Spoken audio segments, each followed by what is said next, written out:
Les bras de sa mère se sont brisés comme des branches sèches. Lily Harper, 7 ans, observait depuis le placard, son petit corps tremblant, la main plaquée sur la bouche pour étouffer son cri. Du sang. Il y avait du sang sur le sol de la cuisine et maman ne bougeait plus. Le monstre appelé Marcus est sorti en titubant pour fumer.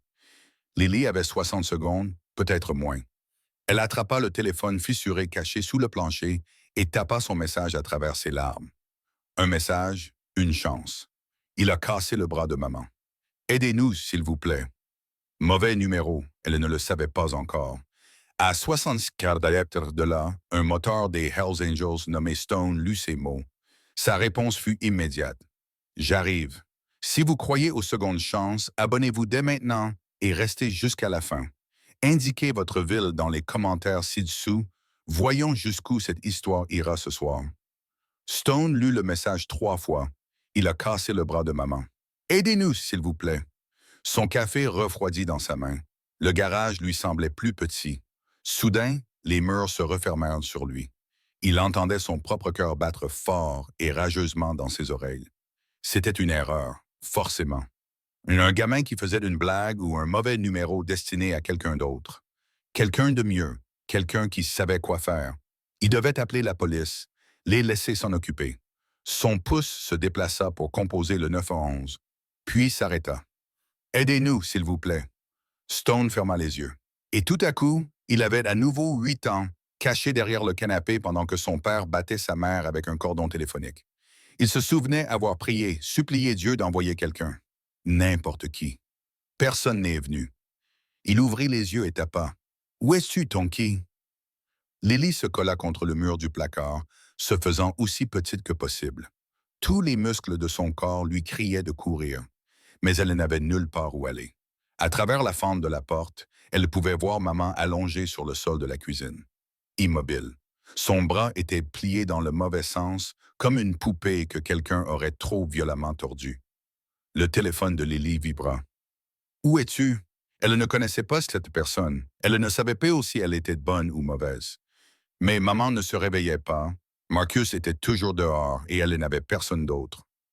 Je ne sais pas. Elle tapait avec ses doigts maladroits de peur. Boîte aux lettres rouges. Grand arbre. Le chien d'à côté aboie beaucoup. Viens vite, s'il te plaît. Il revient à l'intérieur. Elle appuya sur envoyer et retint son souffle. La porte d'entrée s'ouvrit brusquement. Marcus était de retour. Grace sous son cigarette. Sa voix transperça la maison comme une lame. Lily glissa le téléphone sous son T-shirt, le pressant contre son ventre. Des pas lourds traversèrent le salon. Elle l'entendit donner un coup de pied dans quelque chose. Une chaise, peut-être. Puis du verre qui se brisait. Femme inutile, incapable de rester consciente et assez longtemps pour répondre à une simple question. Lily jeta un œil par la fente. Marcus se tenait au-dessus de maman, vacillant légèrement, ivre. Toujours ivre ces derniers temps, en était directeur. Il donna un coup de botte au corps de maman, comme si elle était un déchet sur le trottoir. « Lève-toi, marmonna-t-il. Je sais que tu fais semblant. » Maman ne bougea pas. Marcus jura et se dirigea vers la cuisine. Lily entendit le réfrigérateur s'ouvrir, un bouchon de bouteille heurter le comptoir. Encore boire, toujours boire. Son téléphone vibra à nouveau. « Reste caché, ne fais pas de bruit, j'arrive. Que vois-tu d'autre dehors? » La main de Lily tremblait tellement qu'elle pouvait à peine taper. Une clôture cassée. Une maison blanche, mais dont la peinture s'écaillait. Un camion et une allée. Un camion bleu. Elle envoya le message et pria Dieu pour que cet inconnu soit réel. Qu'il vienne, qu'il ne mente pas, juste pour se sentir mieux avant que tout empire. Parce qu'avec Marcus, tout empirait toujours. Stone attrapa sa veste en cuir et la jeta sur ses épaules. L'écusson des Hells Angels se posa sur son dos comme une armure. Il n'avait pas d'adresse. Il n'avait pas de nom. Tout ce qu'il avait, c'était une enfant terrifiée et quelques indices. Une boîte aux lettres rouges, un grand arbre, un camion bleu, une clôture cassée. Ce n'était pas grand-chose, mais Stone avait vécu dans ce comté toute sa vie. Il connaissait toutes les routes secondaires, tous les quartiers oubliés, tous les endroits où les gens allaient quand ils n'avaient nulle part où aller. Il démarra sa moto d'un coup de pied et sortit du garage. La pluie le frappa immédiatement, froide et violente. Il ne ralentit pas. Il s'en moquait. Quelque part, une petite fille comptait sur lui, et Stone savait exactement ce que c'était que de compter sur quelqu'un qui ne venait jamais. Après 5 kilomètres, son téléphone vibra. Il s'arrêta juste le temps de vérifier. Il crie encore. Maman ne se réveillait pas. J'ai peur. Stone sentit sa poitrine se serrer. Il tapa rapidement d'une seule main. Je suis tout prêt. Reste tranquille. Reste caché. Je ne te laisserai pas tomber. Il remit le téléphone dans sa poche et pédala plus fort. Le compteur dépassa les 60 puis les 70. La pluie brouillait sa vision, mais il s'en moquait. Tout ce qu'il voyait, c'était qu'un message. J'ai peur. Bien sûr qu'elle avait peur.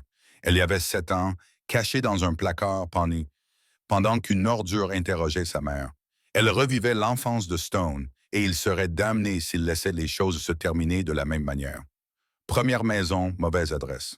Stone s'engagea dans l'allée d'une maison blanche avec une boîte aux lettres rouges.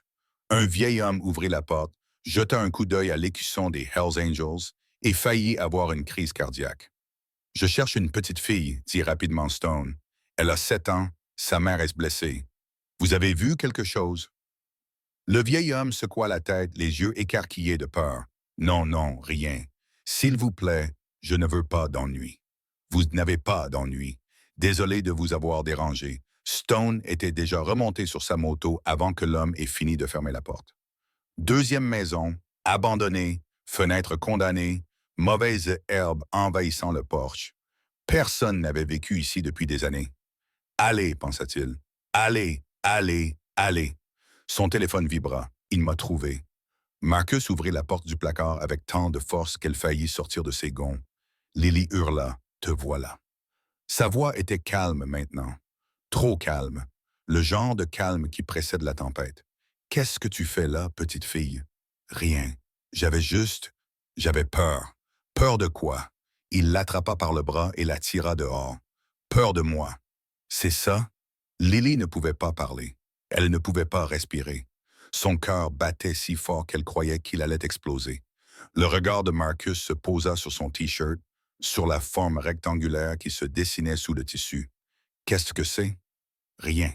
Ne me mens pas. » Il attrapa le téléphone avant qu'elle n'ait pu l'en empêcher. Pendant un long moment, il se contenta de fixer l'écran. Son visage passa de la confusion à la compréhension, puis à la rage. « Tu as appelé quelqu'un. » Sa voix se réduisit à un murmure. « Tu as appelé quelqu'un pour qu'il vienne ici, chez moi. Je suis désolé. Je ne voulais pas dire que maman ne se réveillait pas et que je ne savais pas quoi faire. Qui as-tu appelé? » « Je ne sais pas. » Lily sanglota. « Je ne sais pas qui c'est. J'ai tapé le mauvais numéro. Je suis désolé, Marcus. S'il te plaît. Je suis désolé. » Marcus éclata de rire, un son froid et désagréable qui glaça le sang de Lily. « Un mauvais numéro. Tu as composé le mauvais numéro et un inconnu vient te sauver. » Il jeta le téléphone contre le mur. Il se brisa en 1000 morceaux. « C'est drôle. C'est vraiment drôle. » Il attrapa Lily par le col et la souleva du sol. « Laisse-moi te dire une chose, petite fille. Personne ne viendra. Personne ne s'en soucie. Et même si quelqu'un se présente, tu sais ce que j'ai. » Il désigna le fusil appuyé dans le coin. « J'ai une assurance. » Stone trouva la maison. La peinture blanche s'écaillait. Un camion bleu était garé dans l'allée. Une clôture cassée était à peine visible à travers la pluie. La boîte aux lettres rouges était penchée sur le côté, comme un ivrogne appuyé contre un lampadaire. C'était là. Il coupa le moteur à 50 mètres et roula jusqu'à s'arrêter. Inutile de s'annoncer. S'il y avait un homme violent dans cette maison, et Stone en était certain, la surprise était sa seule arme. Il sortit son téléphone et tapa rapidement un message à Razor. Mile Road, Maison Blanche, camion bleu. Besoin de renfort immédiatement. Enfant en danger. Puis il se dirigea vers la maison. Usher. À travers la fenêtre, Stone pouvait tout voir. Un homme qui faisait les 100 pas, une petite fille suspendue à son poignet, une femme immobile sur le sol et un fusil de chasse dans un coin. Stone serra les poings. Son instinct lui criait de défoncer la porte, de battre cet homme à mort et de lui faire payer chaque contusion et chaque os brisé. Mais il se força à réfléchir, à planifier. Se précipiter à l'aveuglette causerait la mort de quelqu'un. La fille. Se concentrer sur la fille. Stone fit le tour de la maison pour se rendre à l'arrière. La porte arrière était verrouillée, mais la serrure était bon marché. Un bon coup de pied suffirait. Il attendit, écouta, entendit l'homme crier à propos du manque de respect, de la trahison et de toutes les choses que les agresseurs disent pour justifier leur violence. Puis il entendit la fille crier. Stone cessa d'attendre. 2. La porte arrière explosa vers l'intérieur. Marcus se retourna brusquement, laissant tomber Lily. Elle heurta violemment le sol, mais se releva immédiatement et se mit à ramper vers sa mère. Qui diable? Stone était déjà en mouvement, traversant la cuisine en 3 enjambées. Marcus tendit la main vers le fusil, mais Stone arriva le premier. Il attrapa le canon et le tordit. L'arme se détacha comme si elle était en papier. « Essaie encore », dit Stone calmement. Marcus lui donna un coup de poing, un coup sauvage et ivre qui se voyait venir à 1 kilomètre. Stone attrapa son poing en plein vol et le serra. Les os s'écrasèrent les uns contre les autres. Marcus hurla. « Ça fait mal », demanda Stone. « Tant mieux.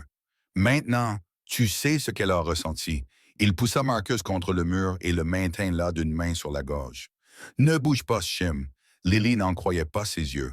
L'homme au téléphone, l'inconnu qui avait dit qu'il viendrait. Il était réel. Il était là et il maintenait Marcus contre le mur comme si Marcus ne pesait rien. Elle rampait vers sa mère et lui toucha le visage. « Maman, maman, réveille-toi. Quelqu'un est venu. L'ange est venu. » Grace ouvrit les yeux, confuse, effrayée. « Lily, qui est-ce? »« Tout va bien, maman. Tout va bien. Il vient nous aider. » Grace regarda Stone, le cuir découpé, l'écusson des Hells Angels. Ses yeux s'écarquillèrent. « Tout va bien, » dit Stone sans se retourner. « Je ne suis pas là pour te faire du mal. Je suis là parce que ta fille m'a envoyé un message. » Un message? Elle a envoyé un SMS au mauvais numéro, mais je pense que c'était peut-être le bon. Marcus essaya de parler. Stone resserra son étreinte. « Tu n'as pas le droit de parler. Tu as perdu ce privilège quand tu lui as cassé le bras. Tu ne comprends pas. C'est elle qui a commencé. Elle n'arrêtait pas de parler. J'ai dit que tu n'avais pas le droit de parler. » Stone sortit son téléphone de sa main libre et composa un numéro. Pas celui du shérif local. Quelque chose lui disait que c'était une erreur. À la place, il a appelé la police d'État. « J'ai besoin d'agents à Old Mill Road, camion bleu de la Maison-Blanche, situation de violence domestique. Une femme blessée, un homme en détention, possible mise en danger d'enfant. » Il leur a donné les détails d'une voix calme et posée, comme s'il avait déjà fait cela 100 fois. Le visage de Marcus est devenu pâle. « Attendez, ne quittez pas. Mon cousin Wade Holloway est le shérif ici. Vous ne pouvez pas simplement... Votre cousin ne travaille pas pour la police d'État. » Stone sourit. Ce n'était pas un sourire amical. « Et j'ai une petite fille qui a tout vu. Vous voulez me dire comment ça va se passer au tribunal? » Marcus ouvrit la bouche pour protester, puis la referma. Pour la première fois de sa vie, il n'avait rien à dire. Le bruit des motos emplissait la nuit. Lily leva les yeux alors que les phares balayaient les fenêtres. 1 moto, puis 2, puis 3 autres. Stone hocha la tête. « Ce sont mes frères. » « Des frères? De la famille? » « La seule qui compte. » La porte d'entrée s'ouvrit. Un homme grand, à la barbe grise, entra, suivi d'un homme plus âgé portant une trousse médicale. L'homme à la barbe grise examina la scène. « Stone, la situation est sous contrôle. La femme a besoin de soins médicaux. Celui-ci a besoin d'une cellule. C'est fait. » Il se tourna vers l'homme plus âgé. « Doc, la mère. » Doc était déjà agenouillé à côté de Grace, les mains douces et assurées. « Madame, je vais vous aider. Respirez lentement et calmement. » Grace regarda tous ces hommes, des motards hors la loi, le genre de personnes qu'on lui avait appris à craindre, et ne vit que de la gentillesse. « Je ne comprends pas, » murmura-t-elle. « Qui êtes-vous? » Stone relâcha enfin Marcus et recula. « Juste des types qui répondent au mauvais numéro. » Lorsque Lily tira sur la veste de Stone, il baissa les yeux vers elle, une fillette de 7 ans, le visage baigné de larmes, les yeux qui en avaient trop vu. « Êtes-vous vraiment un ange? » demanda-t-elle. Stone repensa à tout ce qu'il avait fait dans sa vie, à toutes ses erreurs, à tous ses péchés. Il n'était pas un ange, loin de là. Mais en regardant cette petite fille courageuse et terrifiée qui avait eu le courage de tendre la main à un inconnu, il voulait en être un. « Non, petite, je suis juste un type qui a reçu un message. Mais tu es venu? » « Oui. » Il s'agenouilla à sa hauteur. Je suis venu. Lily jeta ses bras autour de son cou. Stone resta figé un instant, ne sachant pas quoi faire. Puis, lentement, il la serra dans ses bras. Merci, murmura-t-elle à son oreille. Merci d'être venu. Stone ferma les yeux. Pendant 30 ans, il avait porté le poids d'une enfance dont personne ne l'avait sauvé. Pendant 30 ans, il s'était demandé pourquoi il avait survécu alors que tant d'autres n'avaient pas eu cette chance. Maintenant, il savait. Il avait survécu pour pouvoir être là ce soir. Pour cette petite fille qui avait besoin exactement de ce dont il avait eu besoin il y a toutes ces années, quelqu'un qui vienne. La police d'État arriva 20 minutes plus tard. 2 agents, professionnels, minutieux. Ils jetèrent un coup d'œil à Marcus, désormais menotté grâce à Razor, et commencèrent à poser des questions. Stoney leur raconta tout, leur montra les SMS, leur indiqua le bras de Grace, les ecchymoses de Lily, le fusil que Marcus avait tenté d'attraper. L'officier en chef, une femme nommée Torres, écouta sans l'interrompre. « Vous êtes les Hells Angels, dit-elle finalement. Oui, et vous avez reçu ce SMS par hasard. C'est vrai, la plupart des gens l'auraient ignoré. Stone haussa les épaules. Je ne suis pas comme la plupart des gens. Torres l'observa longuement, puis elle hocha la tête. Non, je suppose que non. Elle se tourna vers son partenaire. Faites-le monter dans la voiture. Envoyez-le en prison et prévenez le shérif Holloway. Assurez-vous qu'il sache que cette affaire ne relève pas de sa compétence. Marcus se mit à crier qu'il voulait faire valoir ses droits, qu'il s'agissait d'une détention illégale, que l'affaire n'était pas terminée. Personne ne l'écouta. Doc finit de bander le bras de Grace. « Elle doit aller à l'hôpital, dit-il. Son bras est cassé à 2 endroits et je crains une commotion cérébrale. L'ambulance est en route. » Grace regarda Stone. « Pourquoi? » demanda-t-elle. « Pourquoi êtes-vous venu? Vous ne nous connaissez pas. Vous ne nous devez rien. » Stone pensa à sa mère. Il repensa aux nuits qu'il avait passées cachées sous son lit, priant pour que quelqu'un vienne les sauver. Il repensa au matin où il s'était réveillé et avait découvert qu'elle était morte des suites de blessures que personne n'avait pris la peine de signaler. « Je suis venu parce que personne n'est venu pour moi, dit-il, et je me suis juré que si j'en avais l'occasion, je serais celui qui viendrait. » Les yeux de Grace se remplirent de larmes. « Merci, murmura-t-elle. Que Dieu vous bénisse. Merci, Tim. » L'ambulance arriva à l'aube. Stone regarda les ambulanciers installer Grace sur la civière, Lily grimper à côté de sa mère, puis les portes se refermer. Puis il sentit une petite main attraper la sienne. Lily était ressortie. Elle le regardait avec ses grands yeux sérieux. « Je te reverrai. » Stone ne savait pas quoi répondre. Il n'était pas doué pour ça. Il n'était pas doué pour les promesses, les engagements ou toutes ces choses que font les gens normaux. Mais cet enfant avait tendu la main à un inconnu dans l'obscurité. Elle avait pris un risque. Le moins qu'il puisse faire était d'en prendre un aussi. « Oui, dit-il, tu me reverras. » Lily sourit, le premier vrai sourire qu'il voyait sur son visage de toute la nuit. « Promets-le. » Promis. Elle le serra une dernière fois dans ses bras, rapidement et avec force, puis courut vers l'ambulance. Les portes se refermèrent. La sirène retentit, puis elle disparut. Stone resta debout dans l'allée, les vêtements trempés par la pluie, regardant les lumières s'éloigner sur la route. Razor apparut à ses côtés. Quelle nuit! Oui, tu sais que ce n'est pas fini, n'est-ce pas? Cette petite fille, sa mère, elles vont avoir besoin d'aide. Une aide réelle, pas juste pour une nuit. Stone acquiesça lentement. Je sais. Alors, qu'est-ce que tu vas faire? Stone pensa à sa maison vide, à sa vie vide, à toutes ces années passées à fuir un passé qui ne cessait de le poursuivre. Peut-être était-il temps d'arrêter de fuir. Je serai là, dit-il. Quels que soient leurs besoins, je serai là. Razor lui tapota l'épaule. Bonne réponse, mon frère. Bonne réponse. À l'hôpital, Stone était assis sur une chaise en plastique trop petite pour sa carrure. Lily dormait dans la salle d'attente, la tête posée sur son blouson en cuir. Toutes les quelques minutes, elle gémissait dans son sommeil et Stone posait sa main sur son épaule jusqu'à ce qu'elle se calme. Grace était en chirurgie. Elle avait 2 fractures au bras, comme l'avait dit Doc. Les médecins étaient convaincus qu'elle se remettrait complètement. Stone regardait l'horloge tourner, regardait les infirmières aller et venir, regardait le soleil monter dans le ciel. Il repensa au message qui avait tout déclenché. Il a cassé le brosse de maman. Aidez-nous, s'il vous plaît. Une chose si insignifiante. Juste quelques mots tapés sur un téléphone cassé par un enfant terrifié. Mais ces mots avaient tout changé. Il l'avait amené ici dans cet hôpital avec une petite fille endormie sur son gilet et une femme qu'il n'avait jamais rencontrée qui luttait pour sa vie. Il lui avait rappelé pourquoi il était encore en vie. Stone ferma les yeux et se laissa reposer pour la première fois depuis des années. Lorsque Grace se réveilla après l'opération, la première chose qu'elle vit fut Stone. Il se tenait dans l'embrasure de la porte, son chapeau à la main, l'air plus mal à l'aise qu'elle n'avait jamais vu personne l'être. « Salut !» dit-il maladroitement. « Le docteur a dit que tu allais bien. »« Où est-ce Lily ?»« Elle est doc. Une infirmière la surveille. Elle ne voulait pas te quitter, mais elle s'est endormie il y a environ 1 heure. » Les yeux de Grace se rempliront de larmes. « Elle va bien. Il ne lui a pas fait de mal. Quelques bleus, rien de grave. »« Elle est scoriaque, cette gamine.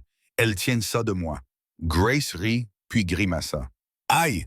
Je ne devrais pas rire. Probablement pas. » Ils se regardèrent, deux étrangers liés par un miracle qu'aucun d'eux ne comprenait. « Je ne sais pas comment te remercier, » dit finalement Grace. « Je ne connais même pas votre nom. »« Stone. Colt Brennan. Les gens m'appellent Stone. »« Stone ?» Elle testa le mot. « Merci, Stone. Pour tout. » Il acquiesça, changea de position, voulant clairement s'échapper. « Je devrais vous laisser vous reposer. Quand reviendrez-vous? » La question les surprit tous les deux. « Je veux dire, » balbutia Grace, « Lily n'arrête pas de poser des questions sur vous, et nous n'avons personne d'autre. Ma famille n'est plus de là. Marcus était... Je pensais qu'il était tout ce que nous avions. » Stone resta immobile. Il songea à s'en aller, à retourner dans son garage vide, dans sa vie vide, et à faire comme si rien de tout cela n'était arrivé. Mais il repensa alors au visage de Lily lorsqu'elle lui avait demandé s'il était un ange. Il repensa à sa mère morte et enterrée dans une tombe anonyme parce que personne ne s'était soucié de la sauver. « Oui, dit-il, je reviendrai. » Grace sourit, à la fois fatiguée, brisée et pleine d'espoir. « Bien, nous serons là. » Et Stone sortit de l'hôpital sous le soleil matinal. Razor l'attendait près des motos, 2 tasses de café à la main. « Elle va s'en sortir? » « Oui, elle va s'en sortir. » Et le gamin dort enfin. Razor lui tendit un café. Stone le prit avec gratitude. Et maintenant, Stone regarda l'hôpital, les fenêtres, où, quelque part à l'intérieur, une mère et sa fille commençaient une nouvelle vie. Maintenant, on va s'assurer que cette ordure aille en prison. Et après ça, Stone boit une longue gorgée de café. Après ça, on verra bien. Razor acquiesça lentement. « Ça me va, mon frère, ça me va. » Ils restèrent là en silence, 2 vieux moteurs regardant le lever du soleil. Derrière eux, l'hôpital bourdonnait d'activité. Devant eux, la route s'étendait vers l'horizon. Et quelque part entre les deux, le message d'une petite fille résonnait encore dans l'esprit de Stone. Il a cassé le bras de maman. « Aidez-nous, s'il vous plaît. » Il avait répondu à ce message. Il s'était présenté. Il avait fait ce que personne n'avait fait pour lui. Mais ce n'était que le début. Le vrai travail, la guérison, la protection, le devenir, quelque chose de plus grand que ce qu'il avait jamais été. Ce travail ne faisait que commencer. Stone finit son café et enfourcha sa moto. « Allons voir ce shérif, » dit-il. Razor sourit. « Voilà qui est mieux. » Ils partirent dans la matinée. La tempête était passée, mais le voyage ne faisait que commencer. Le trajet jusqu'au poste du shérif prit 15 minutes. Stone passa chaque seconde à réfléchir à ce qu'il allait dire, à ce qu'il allait faire, jusqu'où il était prêt à aller. Razor roulait à ses côtés, imperturbable comme toujours. Ils étaient un frère depuis 23 ans. Ils s'étaient battus ensemble, avaient versé leur sang ensemble, avaient enterré des amis ensemble. Stone ne faisait confiance à personne d'autre. Le poste se trouvait à la périphérie de la ville, un bâtiment trapu en briques avec un drapeau américain défraîchi qui pendait mollement dans l'air matinal. 2 voitures de patrouille étaient garées devant. Le calme régnait. Trop de calme pour un endroit qui aurait dû être en effervescence après l'annonce de l'arrestation de Marcus. Stone coupa le moteur et descendit de sa moto. « Tu es sûr de toi? » demanda Razor. « Non, mais je vais le faire quand même. C'est ce que je pensais. » Ils franchirent ensemble la porte d'entrée. L'adjoint à l'accueil leva les yeux, vit les écussons et saisit immédiatement sa radio. Stone leva les 2 mains. « Doucement. Nous sommes ici pour discuter, c'est tout. Le shérif Holloway ne vous recevra pas. Il me recevra. » Stone garda un ton calme. « Dites-lui que c'est au sujet de son cousin Marcus. Dites-lui que c'est moi qui ai mis Marcus en prison hier soir. Le visage de l'adjoint pâlit. Il décrocha le téléphone, marmonna quelque chose. Stone n'entendit pas, puis il raccrocha. Il vous recevra, mais vous seul. Votre ami reste ici. Stone regarda Razor. Razor haussa les épaules. Je serai là, mon frère. Appelez-moi si vous avez besoin de moi. Stone s'engagea seul dans le couloir. Le bureau du shérif Wade Holloway se trouvait au bout du couloir. La porte était ouverte. À l'intérieur, un homme d'une cinquantaine d'années était assis derrière un bureau encombré. Une tasse de café à la main, le visage empreint d'une haine pure. Alors, c'est vous, dit Holloway, le moteur qui s'est mêlé de ce qui ne le regardait pas. Stone entra, mais ne s'assit pas. Votre cousin a cassé le bras d'une femme devant sa fille de 7 ans. Je dirais que cela concerne tout le monde. C'est une affaire de famille. Une affaire de famille? Stone rit, mais il n'y avait aucune trace d'humour dans son rire. C'est ainsi que vous appelez cela. Quand un homme adulte bat une femme jusqu'à ce qu'elle perde connaissance. Quand il menace une petite fille avec un fusil. C'est ça, la famille pour vous. Holloway serra les mâchoires. Vous ne connaissez pas toute l'histoire. J'en sais assez. Je sais que Grace Harper est à l'hôpital avec 2 os cassés. Je sais que Lily Harper va faire des cauchemars pour le reste de sa vie. Et je sais que votre cousin est en ce moment même dans une cellule du comté parce que la police d'État ne répond pas à vos ordres. Holloway se leva lentement. C'était un homme corpulent, avec un ventre proéminent, mais toujours puissant. Le genre d'homme habitué à intimider les gens. Vous vous prenez pour une sorte de héros? Vous pensez que rouler à moto fait de vous un gentil? Il s'approcha. Je sais qui vous êtes, Stone. Je sais ce que font les Hells Angels. Vous n'êtes pas meilleur que Marcus. Stone ne broncha pas. Peut-être pas, mais je n'ai jamais cassé le bras d'une femme. Je n'ai jamais obligé un enfant à supplier un étranger de l'aider. Et je n'ai jamais protégé un homme qui l'avait fait. Ils se regardèrent fixement. 2 hommes de part et d'autre d'une ligne. Aucun des deux ne franchirait. Sortez de mon commissariat, dit Holloway calmement. Avec plaisir. Mais je veux que vous compreniez quelque chose avant. Stone se pencha vers lui. Si vous essayez d'aider Marcus, si vous essayez d'intimider Grace ou Lily, si vous faites quoi que ce soit qui interfère avec cette affaire, je le saurai et je ne viendrai pas dans votre bureau pour discuter la prochaine fois. Est-ce une menace? C'est une promesse. Stone se retourna et sortit. Razor l'attendait exactement là où il l'avait laissé, les bras croisés, observant le shérif adjoint comme un faucon. Comment ça s'est passé? À peu près comme prévu. Il va poser problème. Stone poussa la porte d'entrée et sortit dans la lumière du soleil. Oui, il va poser problème. Ils retournèrent à l'hôpital en silence. L'esprit de Stone tournait à toute vitesse. Holloway avait du pouvoir dans cette ville. Des relations, des amis dans les bas-fonds et dans les hautes sphères. S'il voulait causer des ennuis à Grace et Lily, il avait les moyens de le faire, ce qui signifiait que Stone devait être prêt. Son téléphone vibra. Un SMS de Doc. Grace s'est réveillée et te demande. Stone mit le contact et roula plus vite. Quand il revint à l'hôpital, Lily était assise dans le couloir devant la chambre de Grace. Ses yeux s'illuminèrent lorsqu'elle le vit. « Stone, tu es revenu. Je t'avais dit que je reviendrais. » Elle courut vers lui et lui serra la jambe. Stone sentit quelque chose se briser dans sa poitrine. Il n'était pas habitué à cela. Il n'était pas habitué à être désiré. « Maman est réveillée, dit Lily. Elle a demandé de tes nouvelles. Elle veut te remercier encore une fois. Elle t'a déjà remercié. Elle veut te le dire encore. C'est ce qu'elle a dit à l'infirmière. Lily lui prit la main et le tira. Allez, elle t'attend. Stone laissa la petite fille le conduire dans sa chambre. Grace était allongée dans son lit d'hôpital, le bras dans le plâtre, le visage meurtri mais alerte. Quand elle vit Stone, elle sourit. Le voilà, mon ange gardien. Je ne suis pas un ange. Tu l'es pour nous. Elle lui fit signe de s'asseoir sur la chaise à côté de son lit. Assieds-toi, s'il te plaît, j'ai besoin de te parler. Stone s'assit. Lily grimpa sur le lit à côté de sa mère, en prenant soin de ne pas heurter son bras blessé. La police est venue tout à l'heure, dit Grace. Ils m'ont dit que Marcus était détenu sans caution. Ils ont dit qu'il risquait une longue peine de prison. Ce sera le cas, je m'en assurerai. Les yeux de Grace se remplirent de larmes. Je ne comprends pas. Nous sommes des étrangers. Tu ne nous dois rien. Pourquoi fais-tu tout cela? Stone resta silencieux pendant un moment.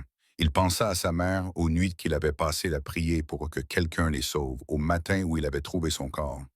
Parce que je sais ce que c'est, dit-il finalement. Grandir dans une maison comme celle-là, être trop petit pour empêcher cela, voir quelqu'un que tu aimes souffrir et ne rien pouvoir faire pour l'aider. Grace tendit la main et toucha la sienne. Qu'est-il arrivé à Hugh? Mon père était comme Marcus, peut-être pire.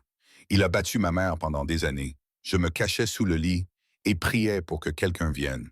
Un voisin, un policier, n'importe qui. La voix de Stone devint monocorde. Personne n'est jamais venu. Une nuit, il est allé trop loin. Elle ne s'est pas réveillée le lendemain matin. Les yeux de Lily s'écarquillèrent. Ta mère est morte.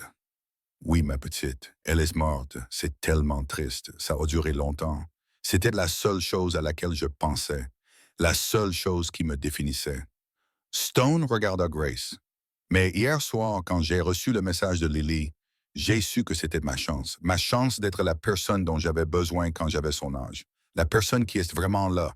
Grace pleurait ouvertement maintenant. Je suis tellement désolé. Je suis vraiment désolé que cela vous soit arrivé. Ne soyez pas désolé. Ce n'est pas votre faute et ce n'est pas non plus la faute de Lily. Il lui serra la main. Ce qui compte maintenant, c'est de vous protéger toutes les deux, de faire en sorte que Marcus ne vous fasse plus jamais de mal. Comment? Il a de la famille ici. Son cousin est shérif. Même s'il va en prison, que se passera-t-il quand il sortira? Stone y avait réfléchi. Il y pensait depuis qu'il avait quitté le bureau de Holloway. J'ai quelques idées, mais j'ai d'abord besoin de savoir quelque chose. Il la regarda droit dans les yeux. Veux-tu rester dans cette ville ou veux-tu recommencer à zéro ailleurs? Grace hésita. Je ne sais pas. C'est le seul foyer que Lily ait jamais connu.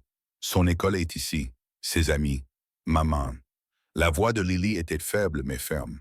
Je ne veux pas rester ici. Je ne veux plus jamais revoir Marcus. Grace regarda sa fille.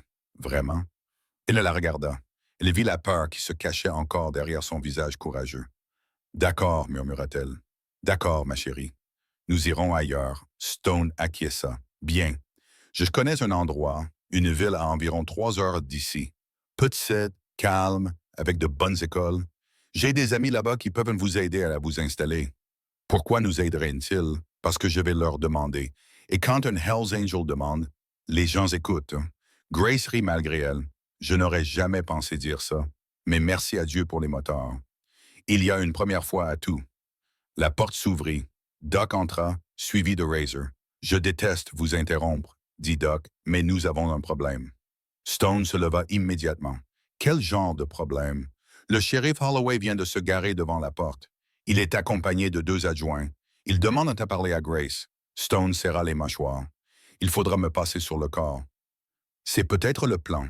La voix de Razor était sinistre. Il prétend qu'il doit prendre une déposition officielle. Il dit que c'est la procédure. C'est de l'intimidation. Il veut lui faire peur pour qu'elle abandonne les poursuites. Grace pâlit. Peut-il faire ça? Peut-il me forcer à lui parler? Non. Stone se dirigeait déjà vers la porte. Tu n'es pas obligé de parler à quelqu'un à qui tu ne veux pas parler. Et tu n'es certainement pas obligé de parler au cousin de l'homme qui t'a battu. Mais si je reste ici, verrouille la porte après mon départ. N'ouvre à personne d'autre que moi, Doc ou Razor. Il regarda Lily. Prends soin de ta maman, petite. Lily acquiesça sérieusement. Je le ferai. Stone sortit de la chambre et se dirigea vers le hall. Le shérif Holloway se tenait juste à l'entrée principale, ses 2 adjoints flanquant-le comme des serre-livres. Il sourit en voyant Stone. Tiens, le héros est de retour. Vous n'êtes pas le bienvenu ici, Holloway. C'est un hôpital public. Je peux aller où je veux. Pas dans la chambre de Grace Harper. C'est une victime. Votre cousin est l'auteur des faits. Vous avez un conflit d'intérêts énorme. Le sourire de Holloway ne faiblit pas. Je ne suis pas ici en tant que cousin. Je suis ici en tant que shérif de ce comté pour mener une enquête officielle. La police d'État s'occupe de l'enquête. Ils l'ont clairement indiqué hier soir. Cela ne m'empêche pas de recueillir mes propres informations pour m'assurer que toute la vérité soit révélée. Holloway s'approcha et baissa la voix. D'après ce que j'ai entendu, Grace a l'habitude d'exagérer, d'inventer des histoires, de s'énerver pour un rien. Stone serra les poings. C'est vrai? C'est vrai, et j'ai des témoins qui diront que Marcus ne faisait que se défendre, que Grace s'en est prise à lui en premier, que tout ce qui s'est passé relevait de la légitime défense. Elle a le bras cassé à 2 endroits. Il a une égratignure sur les jointures. Ce n'est pas de la légitime défense. C'est une agression. C'est une interprétation. Il y en a d'autres. Holloway jeta un coup d'œil derrière Stone vers le couloir. Maintenant, si vous voulez bien m'excuser, je dois parler à la victime. Stone ne bougea pas. Non. Excusez-moi. J'ai dit non. Vous ne vous approcherez pas d'elle. Vous ne vous approcherez pas de sa fille. Vous n'allez pas les intimider, les menacer ou faire quoi que ce soit de ce que vous êtes venu faire ici. Et qui va m'en empêcher? Vous. Si je dois le faire. Ils se tenaient face à face, aucun des deux ne reculant. Les adjoints se déplaçaient nerveusement, les mains près de leurs armes. Vous faites une grave erreur, dit Holloway calmement. Ce n'est pas votre ville, ce ne sont pas vos concitoyens. Vous êtes un étranger et les étrangers ne font pas long feu lorsqu'ils se font des ennemis parmi les mauvaises personnes. Est-ce une menace? C'est un conseil gratuit, à prendre ou à laisser. Stone se pencha vers lui, si près qu'il pouvait sentir l'odeur du café dans l'haleine de Holloway.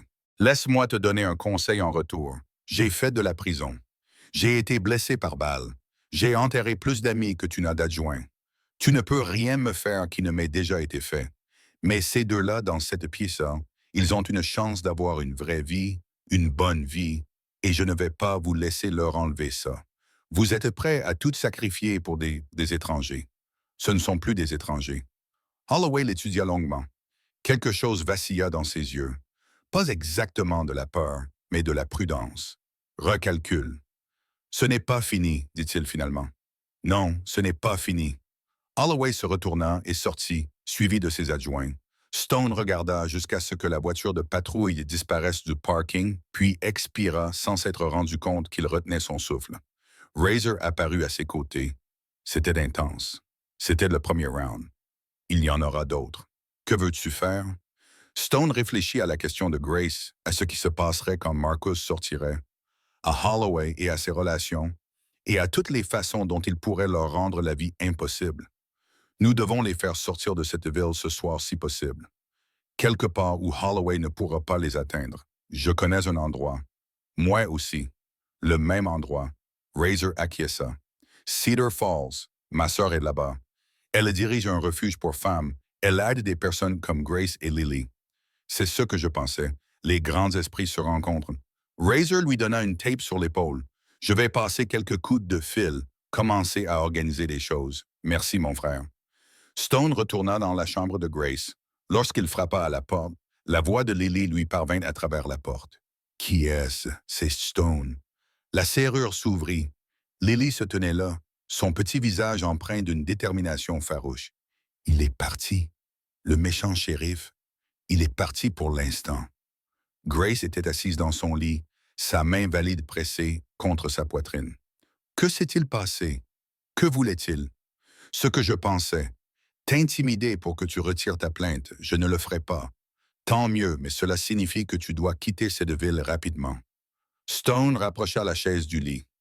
Je connais un endroit, Cedar Falls. C'est à environ 3 heures d'ici. Il y a là-bas un refuge pour femmes tenu par une de nos amies. Elle aide les gens à prendre un nouveau départ. De nouveaux emplois, de nouveaux logements, tout nouveau. Les yeux de Grace s'écarquillèrent. Tu veux qu'on abandonne tout? Qu'est-ce que tout? Une maison pleine de mauvais souvenirs? Une ville où le shérif protège les agresseurs? Stone secoua la tête. Ce n'est pas tout, Grace. Ce n'est rien. Tout, c'est toi et Lily en sécurité, heureuse, libre. Grace regarda sa fille. Lily regardait Stone comme s'il avait décroché la lune. Maman, je veux partir. Lily dit, je veux prendre un nouveau départ avec Stone.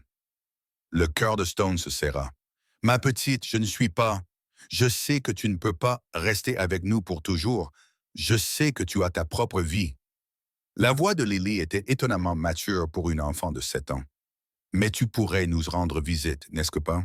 Tu pourrais venir nous voir de temps en temps. Stone ne savait pas quoi répondre. Il avait passé toute sa vie à fuir l'attachement, les responsabilités, tout ce qui pouvait le retenir. Mais en regardant cette petite fille, Cette petite fille courageuse et magnifique qui avait tendu la main à un inconnu dans l'obscurité, il ne pouvait pas imaginer partir. Oui, dit-il, je pourrais venir vous rendre visite. Lily sourit. C'était comme voir le soleil apparaître après un orage. Alors allons-y, maman. Allons à Cedar Falls. Grace resta silencieuse pendant un long moment. Stone pouvait voir la peur dans ses yeux, l'incertitude. Quitter tout ce qu'elle connaissait était terrifiant, même si tout ce qu'elle connaissait était terrible. Mais il y avait aussi autre chose. Quelque chose qu'il reconnaissait. De l'espoir. D'accord, dit-elle finalement. Allons-y. Les heures suivantes passèrent rapidement. Doc s'occupa de faire sortir Grace plus tôt, signa les papiers et s'assura qu'elle avait tous les médicaments dont elle avait besoin. La sœur de Razor, une femme nommée Beth, appela pour confirmer qu'une chambre les attendait au refuge. Stone s'occupa de son côté des préparatifs. Il fit appel à ses relations, tira quelques ficelles et s'assura que lorsque Grace et Lily arriveraient à Cedar Falls, elles auraient tout ce dont elles avaient besoin pour prendre un nouveau départ. En fin d'après-midi, ils étaient prêts à partir. Stone avait emprunté un camion à l'un des frères.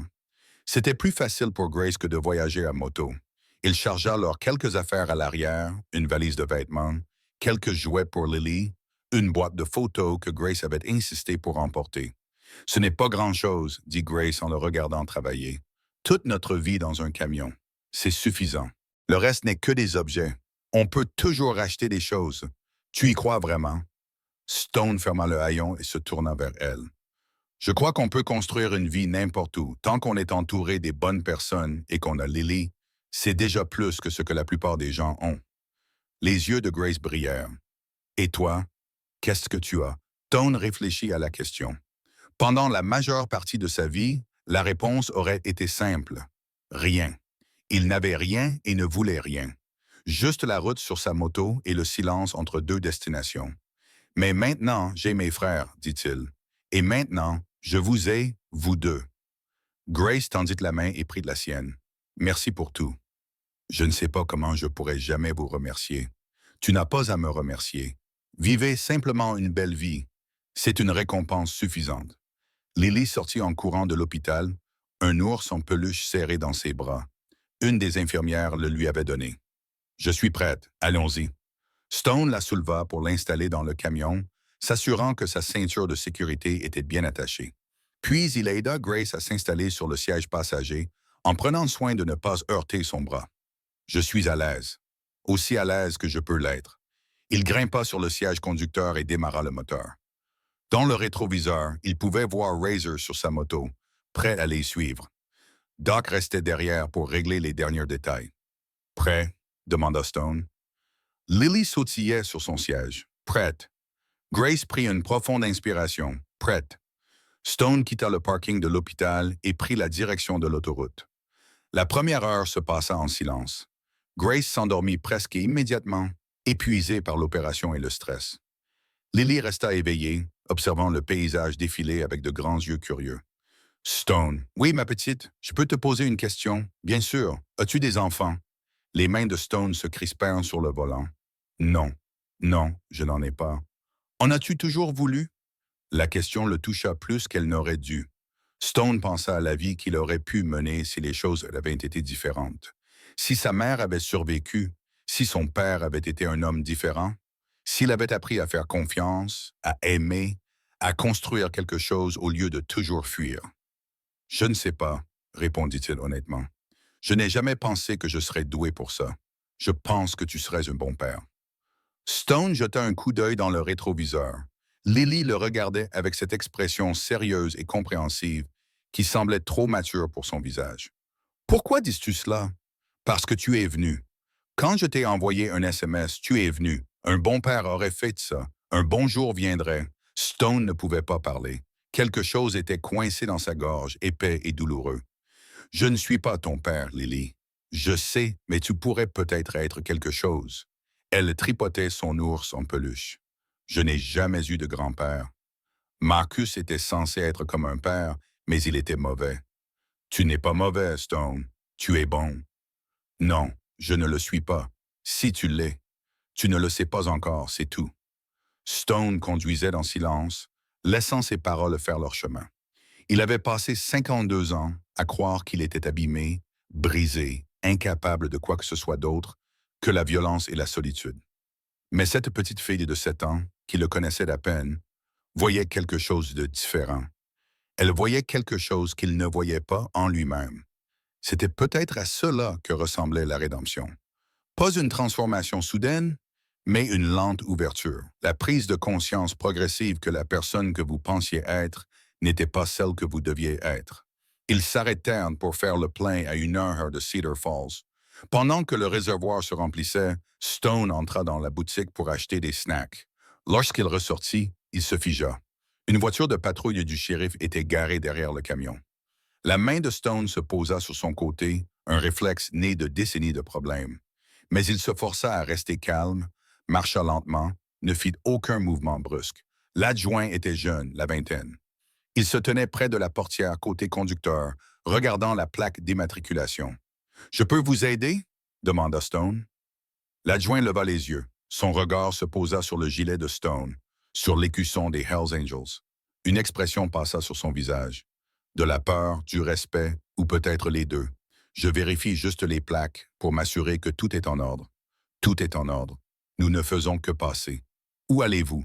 Cela ne vous regarde pas. Le shérif adjoint serra les mâchoires. Je pourrais m'en mêler. Vous pouvez toujours essayer. Ils se regardèrent fixement. Stone ne cligna pas des yeux. Il ne bougea pas. Il resta là, dégageant cette menace silencieuse qui vient d'une vie passée à se battre. Le shérif adjoint céda le premier. « Bon voyage !» marmonna-t-il avant de retourner à sa voiture de patrouille. Stone le regarda s'éloigner, puis monta dans le camion. Grace était réveillée, le visage pâle.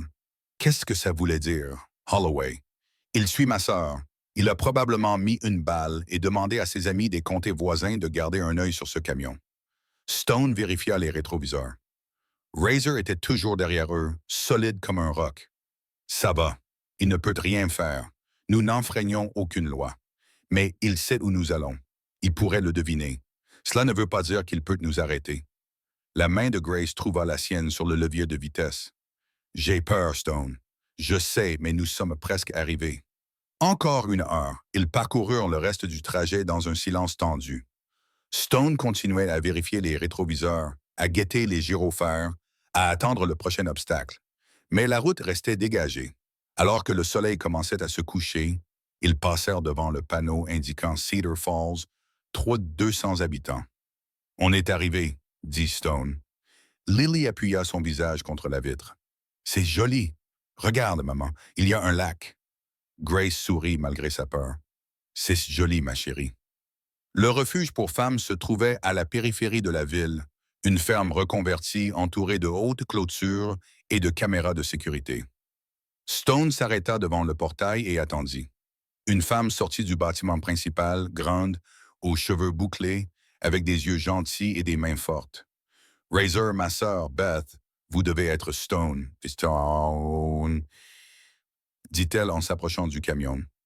Razor m'a tout raconté à votre sujet. Que des mauvaises choses, j'espère. Les pires, sourit-elle. Et vous devez être Grace. Et ce petit ange doit être Lily. Lily rayonnait. Je l'aime bien, maman. Beth ouvrit la porte. Entrez. On va vous installer. Le refuge était chaleureux et accueillant. D'autres femmes et enfants s'y trouvaient, survivantes d'histoires similaires, de cauchemars similaires. Ils accueillirent Grace et Lily avec compréhension, compassion et cette solidarité qui ne peut naître que d'une douleur partagée. Stoney observa depuis l'embrasure de la porte, tandis que Beth leur montrait leur chambre. Un petit espace, mais propre, sûr, un nouveau départ. Lily se retourna et courut vers lui. Elle jeta ses bras autour de sa taille. « Merci, Stone. Merci de nous avoir amenés ici. » Stone la serra dans ses bras. « Merci d'avoir eu le courage d'envoyer ce message. Tu viendras nous rendre visite? Tu l'as promis. J'ai promis et je tiens mes promesses. » Lily le regarda avec ses yeux sérieux. « Je te crois. » Grace s'approcha plus lentement. Elle se tint devant Stone, cherchant ses mots. « Je ne sais pas quoi dire. Tu nous as tout donné, une seconde chance, une nouvelle vie. » « Je ne peux pas. Tu n'as rien à dire. » Stone tendit la main et lui toucha l'épaule. « Vis simplement. C'est tout ce que je te demande. » Grace acquiesça, les larmes coulant sur son visage. « Je le ferai, je te le promets. » Stone retourna au camion. Razor l'attendait près de sa moto qui tournait au ralenti. « Ça va, mon frère? » Stone regarda en arrière vers le refuge. À travers la fenêtre, il pouvait voir Lily disposer ses peluches sur le lit. Grace observait sa fille avec un vrai sourire, peut-être le premier depuis des années. « Oui, répondit Stone. Ça va. Et maintenant? » Stone monta sur sa moto que Razor avait amenée à l'arrière du van d'un frère. « Maintenant, on rentre à la maison et on attend. » « On attend quoi? » Les yeux de Stone se durcirent. « On attend que Holloway fasse son prochain coup. Parce que les hommes comme lui ne lâchent jamais prise. Ils n'acceptent jamais la défaite. Et quand il agira, Stone démarra sa moto d'un coup de pied. On en finira avec lui. 2 semaines passèrent. Stone essaya de reprendre une vie normale. Ça ne marchait pas. Chaque matin, il se réveillait en pensant à Lily. Chaque soir, il s'endormait en se demandant si Grace allait bien. Il vérifiait son téléphone une douzaine de fois par jour, attendant un message, un appel, n'importe quoi. Razor l'avait remarqué. Bien sûr qu'il l'avait remarqué. « Tu es distrait, mon frère. » Ils étaient assis dans le clubhouse, entourés par la foule habituelle du jeudi soir. Stone n'avait pas touché à sa bière. « Je vais bien. Tu ne vas pas bien. Tu fixes ton téléphone comme s'il te devait de l'argent. » Razor tira une chaise. « Appelle-les. Je ne veux pas les déranger. Ils recommencent à zéro. Ils n'ont pas besoin que je les harcèle. Lily t'a demandé de leur rendre visite? Oui. Tu lui as promis de le faire? Oui. Alors tu ne les harcèles pas. Tu tiens ta promesse. » Razor se penchait en arrière. « Stone, je te connais depuis 23 ans. Je ne t'ai jamais vu comme ça. Tu te soucies vraiment de ces gens. Est-ce que si étrange pour toi? » Oui, ça l'est. Stone n'avait pas de réponse à cela, car Razor avait raison. Il avait passé toute sa vie à garder les gens à distance, à construire des murs, à rester en sécurité. Et maintenant, en l'espace d'une nuit, une petite fille avait détruit tous ces murs. Son téléphone vibra. Stone l'attrapa si vite qu'il faillit le laisser tomber. Un SMS de Beth. « Tu devrais venir. Quelque chose ne va pas avec Grace. Elle ne parle à personne. » Stone était debout avant même d'avoir fini de lire. « Je dois y aller. Je sais. » Razor cherchait déjà ses clés. « Je viens avec toi. » Ils roulèrent toute la nuit, poussant leur moto aussi vite qu'ils l'osaient. Les 3 heures leur semblèrent durer 30. L'esprit de Stone était envahi par toutes sortes de possibilités, chacune pire que la précédente. Holloway les avait-il trouvées? Marcus s'était-il échappé? Lily allait-elle bien lorsqu'ils arrivèrent au refuge? Il était presque minuit. Beth attendait à la porte, le visage marqué par l'inquiétude. « Que s'est-il passé? » demanda Stone. « Je ne sais pas exactement. Grace a reçu un appel cet après-midi. Elle n'a pas voulu me dire qui c'était. Après cela, elle s'est enfermée dans sa chambre. Elle ne mange pas, ne parle pas. Lily essaie de la faire sortir de sa torpeur depuis des heures. » Stone sentit son sang se glacer. Où est Lily maintenant? Dans la salle commune, une des autres femmes la surveille. « Conduisez-moi à Grace. » Beth le guida à travers le refuge jusqu'à la chambre de Grace. Stone frappa doucement. « Grace, Stone, je peux entrer? » Silence. « Grace, s'il te plaît. Quoi qu'il se soit passé, nous pouvons arranger les choses, mais tu dois me laisser entrer. » Toujours le silence. Puis, lentement, la serrure s'ouvrit. Stone poussa la porte et entra. Grace était assise sur le lit, les genoux repliés contre sa poitrine, le visage baigné de larmes. Elle leva les yeux vers lui, le regard vide. « Il va sortir. » Le cœur de Stone s'arrêta de battre. « Quoi? Marcus? » Il a été libéré sous caution. Son avocat m'a appelé cet après-midi. Il m'a dit qu'ils avaient convaincu un juge de réduire les charges. Il m'a dit que Marcus sortirait demain matin. Stone sentit la rage monter en lui comme dans une fournaise. C'est impossible. La police d'État l'avait arrêté. Les preuves étaient solides. Son cousin Holloway. Il a tiré les ficelles, a convaincu les témoins de changer leur version, a obtenu les rapports médicaux, les a discrédités d'une manière ou d'une autre. Je ne sais pas. La voix de Grace se brisa. Il va sortir, Stone, et il sait où nous sommes. Comment le sait-il? Le visage de Grace se décomposa. Son avocat me l'a dit. Il a dit que Marcus voulait que je le sache. Il a dit qu'il allait venir nous chercher, moi et Lily. Il a dit, il va nous faire payer ce que nous lui avons fait. Stone traversa la pièce en 2 enjambées et s'agenouilla devant elle. Il prit ses mains dans les siennes. « Écoute-moi, il ne vous touchera pas, ni l'une ni l'autre. Je ne le laisserai pas faire. Comment peux-tu l'arrêter? Il a le shérif de son côté. Il a des avocats, des relations influentes. Qu'avons-nous? Tu mens, moi. Tu as mes frères. Tu as des gens qui se battront pour toi. Ce n'est pas suffisant. Grace secoua la tête. Je pensais que nous étions en sécurité ici. Je pensais que nous pouvions recommencer à zéro, mais il ne nous laissera jamais partir. Il va nous traquer, et il ne s'arrêtera pas. La voix de Stone était ferme mais douce. J'ai besoin que tu respires. Tu peux faire ça pour moi? Respire simplement. Grace prit une inspiration tremblante, puis une autre. La panique dans ses yeux s'estompa quelque peu. Bien. Maintenant, écoute, demain matin, je vais passer quelques coups de fil. Je connais des gens qui peuvent nous aider. Nous allons trouver une solution. Et s'il n'y a pas de solution, et s'il nous trouve avant, je resterai ici toute la nuit. Il ne vous arrivera rien, à vous ni à Lily, tant que je serai là. Grace le regarda longuement, puis elle craqua. Elle se jeta dans ses bras, sanglotant contre sa poitrine, toute la peur et la douleur des dernières semaines s'échappant d'elle. Stone la serra maladroitement dans ses bras, puis plus fort. Il ne savait pas quoi faire d'autre. Il ne savait pas comment arranger les choses. Tout ce qu'il pouvait faire, c'était d'être là. Quand Grace se recula enfin, ses yeux étaient rouges, mais plus clairs. « Je suis désolé. Je suis tellement désolé. Je ne devrais pas m'effondrer comme ça. Tu as le droit de t'effondrer. Après tout ce que tu as traversé, tu en as le droit. Mais Lily est forte. Plus forte qu'elle ne devrait l'être, mais elle a besoin que sa maman soit forte aussi. Tu peux le faire? » Grace s'essuya les yeux. « Je ne sais pas. J'essaierai. C'est tout ce que je te demande. » On frappa doucement à la porte. La voix de Lily se fit entendre. « Maman Stone, je peux entrer? » Grace regarda Stone. Il acquiesça. « Entre, ma chérie. » Lily poussa la porte. Elle serrait contre elle l'ours en peluche que l'infirmière lui avait donné. Quand elle vit Stone, son visage s'illumina. « Tu es venu. Beth m'avait dit que tu viendrais, mais je n'étais pas sûr. Je t'ai dit que je viendrais quand tu aurais besoin de moi. Tu as besoin de moi? » Lily courut vers lui et passa ses bras autour de son cou. Stone la serra dans ses bras, sentant la fissure dans sa poitrine s'élargir. « Maman a peur, » murmura Lily. « J'ai essayé de l'aider, mais elle n'arrête pas de pleurer. Je sais, ma petite, mais on va arranger ça. Tous ensemble. Promette-le. » Stone regarda Grace par-dessus l'épaule de Lily. Il vit la peur qui persistait dans ses yeux. Il vit l'espoir qui luttait pour s'imposer. Promis. Cette nuit-là, Stone dormit par terre devant la chambre de Grace. Il ne faisait pas confiance aux serrures. Il ne faisait pas confiance aux clôtures. Il ne faisait confiance à rien d'autre qu'à sa propre présence.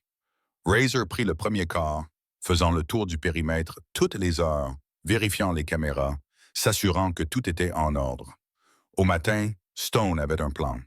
Il passa 3 coups de fil. Le premier était pour Doc. « J'ai besoin de tout ce que tu peux trouver sur le shérif Wade Holloway.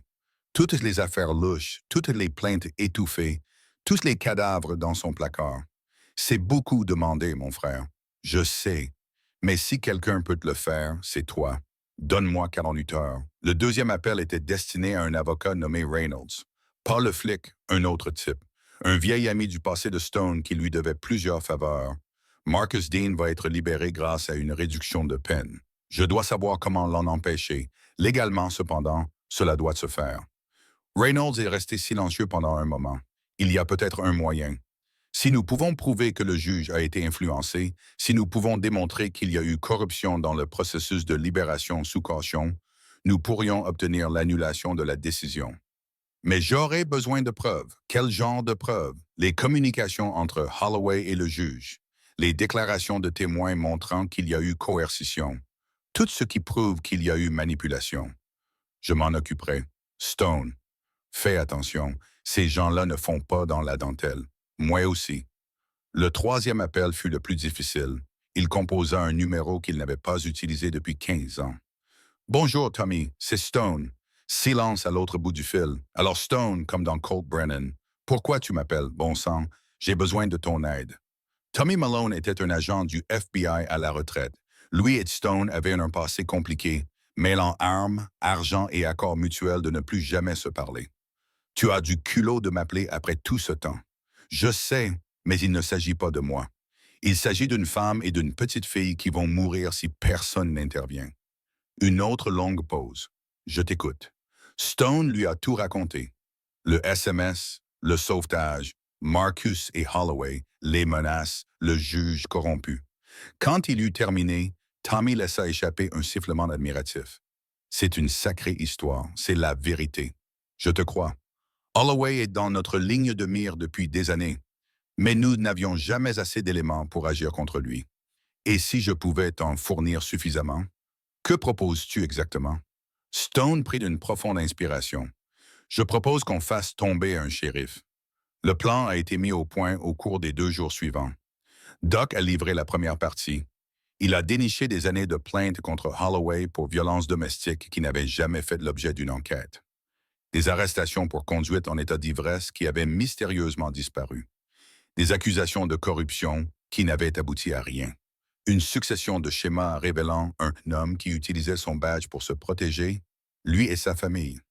Ce n'est pas une preuve irréfutable, a admis Doc, mais ça donne une image. Un tableau très laid. C'est un début. Reynolds a ensuite pris le relais. Il a trouvé un greffier au tribunal qui était prêt à parler officieusement de la pression qu'ils avaient subie pour réduire les charges retenues contre Marcus. Le juge Morrison a reçu un appel le matin de l'audience. Juste après, tout a changé. Le greffier dit que Morrison avait l'air effrayé, comme si quelqu'un l'avait menacé. Pouvons-nous faire témoigner le greffier?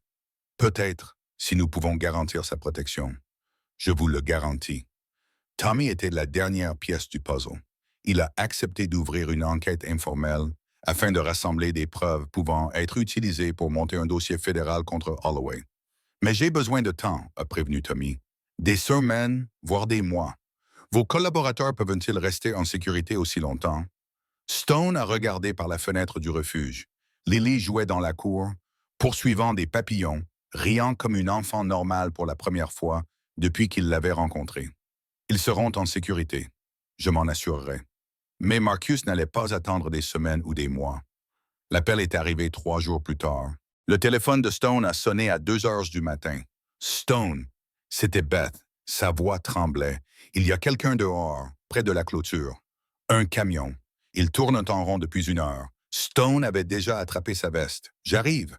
Verrouillez tout. Réveillez les femmes. Emmenez tout le monde dans la pièce sécurisée.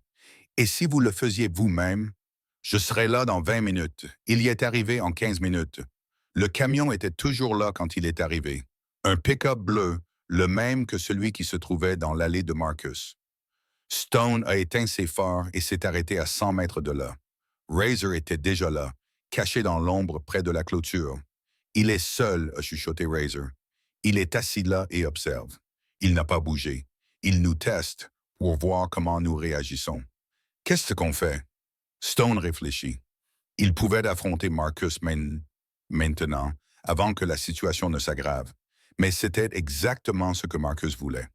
Une confrontation, une bagarre, quelque chose qu'il pourrait utiliser pour faire passer Stone pour l'agresseur. Nous attendons. Laissons-le faire le premier pas. Et si son premier pas est... Le moteur du camion rugit, les phares s'allument. Pendant un instant, Stone crut que Marcus allait foncer dans la clôture. Au lieu de cela, le camion démarra en crissant des pneus, disparaissant dans la nuit. Stone poussa un soupir. Il envoie un message. Quel message? Qu'il sait où il se trouve. Qu'il peut les atteindre quand il le souhaite. Razor serra les mâchoires. Alors, que faisons-nous? Stone fixa la route déserte, l'obscurité dans laquelle Marcus avait disparu. Nous lui renvoyons un message.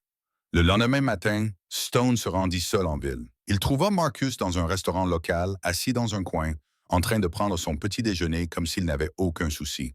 Quand il vit Stone entrer, il sourit. « Tiens, le héros en personne, assieds-toi. » Stone ne s'assit pas. Il se tint debout devant Marcus, lui bloquant la lumière. « Hier soir, c'était une erreur. »« Quoi? Je faisais juste un tour en voiture, je profitais de l'air frais. Tu surveillais un refuge pour femmes, tu terrorisais les gens à l'intérieur. C'est une accusation grave. Tu as des preuves? » Stone se pencha vers lui. « Je n'ai pas besoin de preuves. J'ai juste besoin que tu comprennes quelque chose. Si tu t'approches à nouveau de ce refuge, si tu t'approches de Grace ou de Lily, si tu penses seulement à leur faire du mal, Je t'éliminerai. Le sourire de Marcus ne faiblit pas. Tu me menaces en public, devant des témoins. Je ne te menace pas. Je te fais une promesse. Tout comme j'ai promis à cette petite fille que je viendrai quand elle aurait besoin de moi. Stone se redressa et dit à Marcus, « Je tiens mes promesses. » Il se retourna et sortit. Derrière lui, le sourire de Marcus s'est enfin effacé. La guerre avait commencé. Au cours de la semaine suivante, les attaques se sont intensifiées. Tout d'abord, la voiture de Grace a été vandalisée. Les pneus ont été crevés, les vitres brisées. Aucun témoin, aucune preuve. Ensuite, quelqu'un a passé des appels anonymes au service de protection de l'enfance, affirmant que Grace était une mère indigne. Beth a dû passer 2 jours à se défendre contre les enquêteurs. Enfin, l'école de Lily, la nouvelle où elle venait de commencer, a reçu des menaces. Le directeur a appelé Grace paniquée.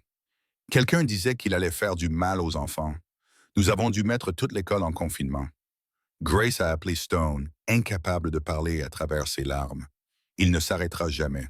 Il va nous tourmenter jusqu'à ce que nous cédions. Les mains de Stone tremblaient, non pas de peur, mais de rage. Je vais mettre fin à tout ça. Comment peux-tu simplement... Je sais exactement ce que je peux faire et je vais le faire. Cette nuit-là, Stone a convoqué une réunion, tous les membres du chapitre. Razor Doc et 15 autres hommes qui avaient traversé l'enfer avec lui. Vous connaissez tous la situation. Une mère et sa fille sont terrorisées par un homme qui devrait être en prison. La loi ne nous aidera pas. Le shérif est corrompu. Le juge est acheté. Personne ne viendra les sauver. Il regarda autour de lui les visages de ses frères. Des hommes qui avaient fait des choses, vu des choses, survécu à des choses. Je ne vous demande pas d'enfreindre la loi. Je vous demande de m'aider à mettre en lumière des gens qui se cachent dans l'ombre. Puis-je compter sur vous? Razor s'est levé le premier. Tu sais que tu peux compter sur moi, mon frère. Doc se leva ensuite. Je suis partant. Un par un, ils se levèrent tous. 15 hommes prêts à passer à l'action. Stone acquiesça. Alors mettons-nous au travail. L'opération dura 3 nuits. Ils commencèrent par rassembler des preuves. Relevés téléphoniques, relevés bancaires, photos de Holloway en compagnie de criminels notoires. Doc avait des contacts partout. Greffiers, adjoints mécontents, civils qui avaient été lésés par le shérif et qui avaient trop peur pour parler seuls. Ensuite, ils ont tout documenté. Heure, date, lieu, une trace écrite que même un procureur fédéral ne pourrait ignorer. Enfin, ils ont livré le paquet. Tommy Malone a rencontré Stone dans un parking à l'extérieur d'une ville. Stone lui a remis une épaisse enveloppe. Tout ce dont vous avez besoin. Les magouilles de Holloway, les relations du juge, la preuve que la libération de Marcus a été achetée. Tommy feuilleta les documents, ses sourcils se haussant à chaque page. C'est incroyable. Où avez-vous trouvé tout ça? Est-ce que cela a une valeur juridique? Non? Et dans la pratique? Tommy sourit. Je suis juste impressionné. Est-ce que cela suffira? Suffira-t-il pour arrêter Holloway? Pas encore, mais suffisant pour lancer une enquête approfondie. Absolument. Tommy glissa l'enveloppe sous son bras. J'ai besoin de quelques jours supplémentaires, puis nous passerons à l'action. Marcus n'attendra pas quelques jours de plus, alors tu devras le retenir. Stone acquiesça d'un air sombre. C'est le plan. 2 nuits plus tard, Marcus passa à l'action.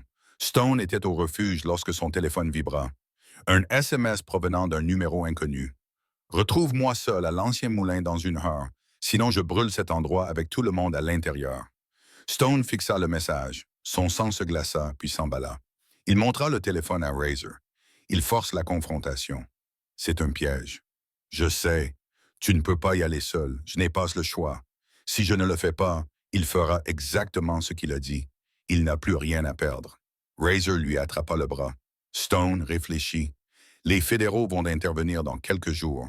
Encore quelques jours et tout ça sera terminé. Grace et Lily n'ont plus quelques jours. Si je ne me présente pas, il viendra ici et je ne laisserai pas ça arriver. Stone se libéra et se dirigea vers sa moto. Stone. Il s'arrêta et se retourna. Razor se tenait dans l'embrasure de la porte, le visage marqué par le conflit. Ne meurs pas. Lily ne te le pardonnerait jamais. Stone sourit malgré tout. Je n'en ai pas l'intention. Il roula vers l'ancien moulin. Marcus l'attendait. Il se tenait au centre du bâtiment vide, un bidon d'essence à ses pieds, un pistolet à la main. Je ne pensais pas que tu viendrais. Stone s'arrêta à 3 mètres de lui. Tu as menacé des gens qui me sont chers. Bien sûr que je suis venu, cher. Marcus rit. Tu les connais depuis quoi, 3 semaines? Tu es vraiment prêt à mourir pour des étrangers. Ce ne sont pas des étrangers. Plus maintenant. C'est touchant. Vraiment touchant. Marcus leva son arme. Voici comment ça va se passer. Tu vas faire demi-tour et quitter la ville. Tu vas oublier Grace, oublier Lily, oublier tout ce qui s'est passé. Et si tu ne le fais pas, si je ne le fais pas, quoi, tu me tireras dessus. C'est l'idée. Stone ne bougea pas. Il ne broncha pas. Vas-y. Marcus cligna des yeux. Quoi? Vas-y, tire-moi dessus. Appuie sur la gâchette. Stone fait un pas en avant. Mais pose-toi d'abord une question.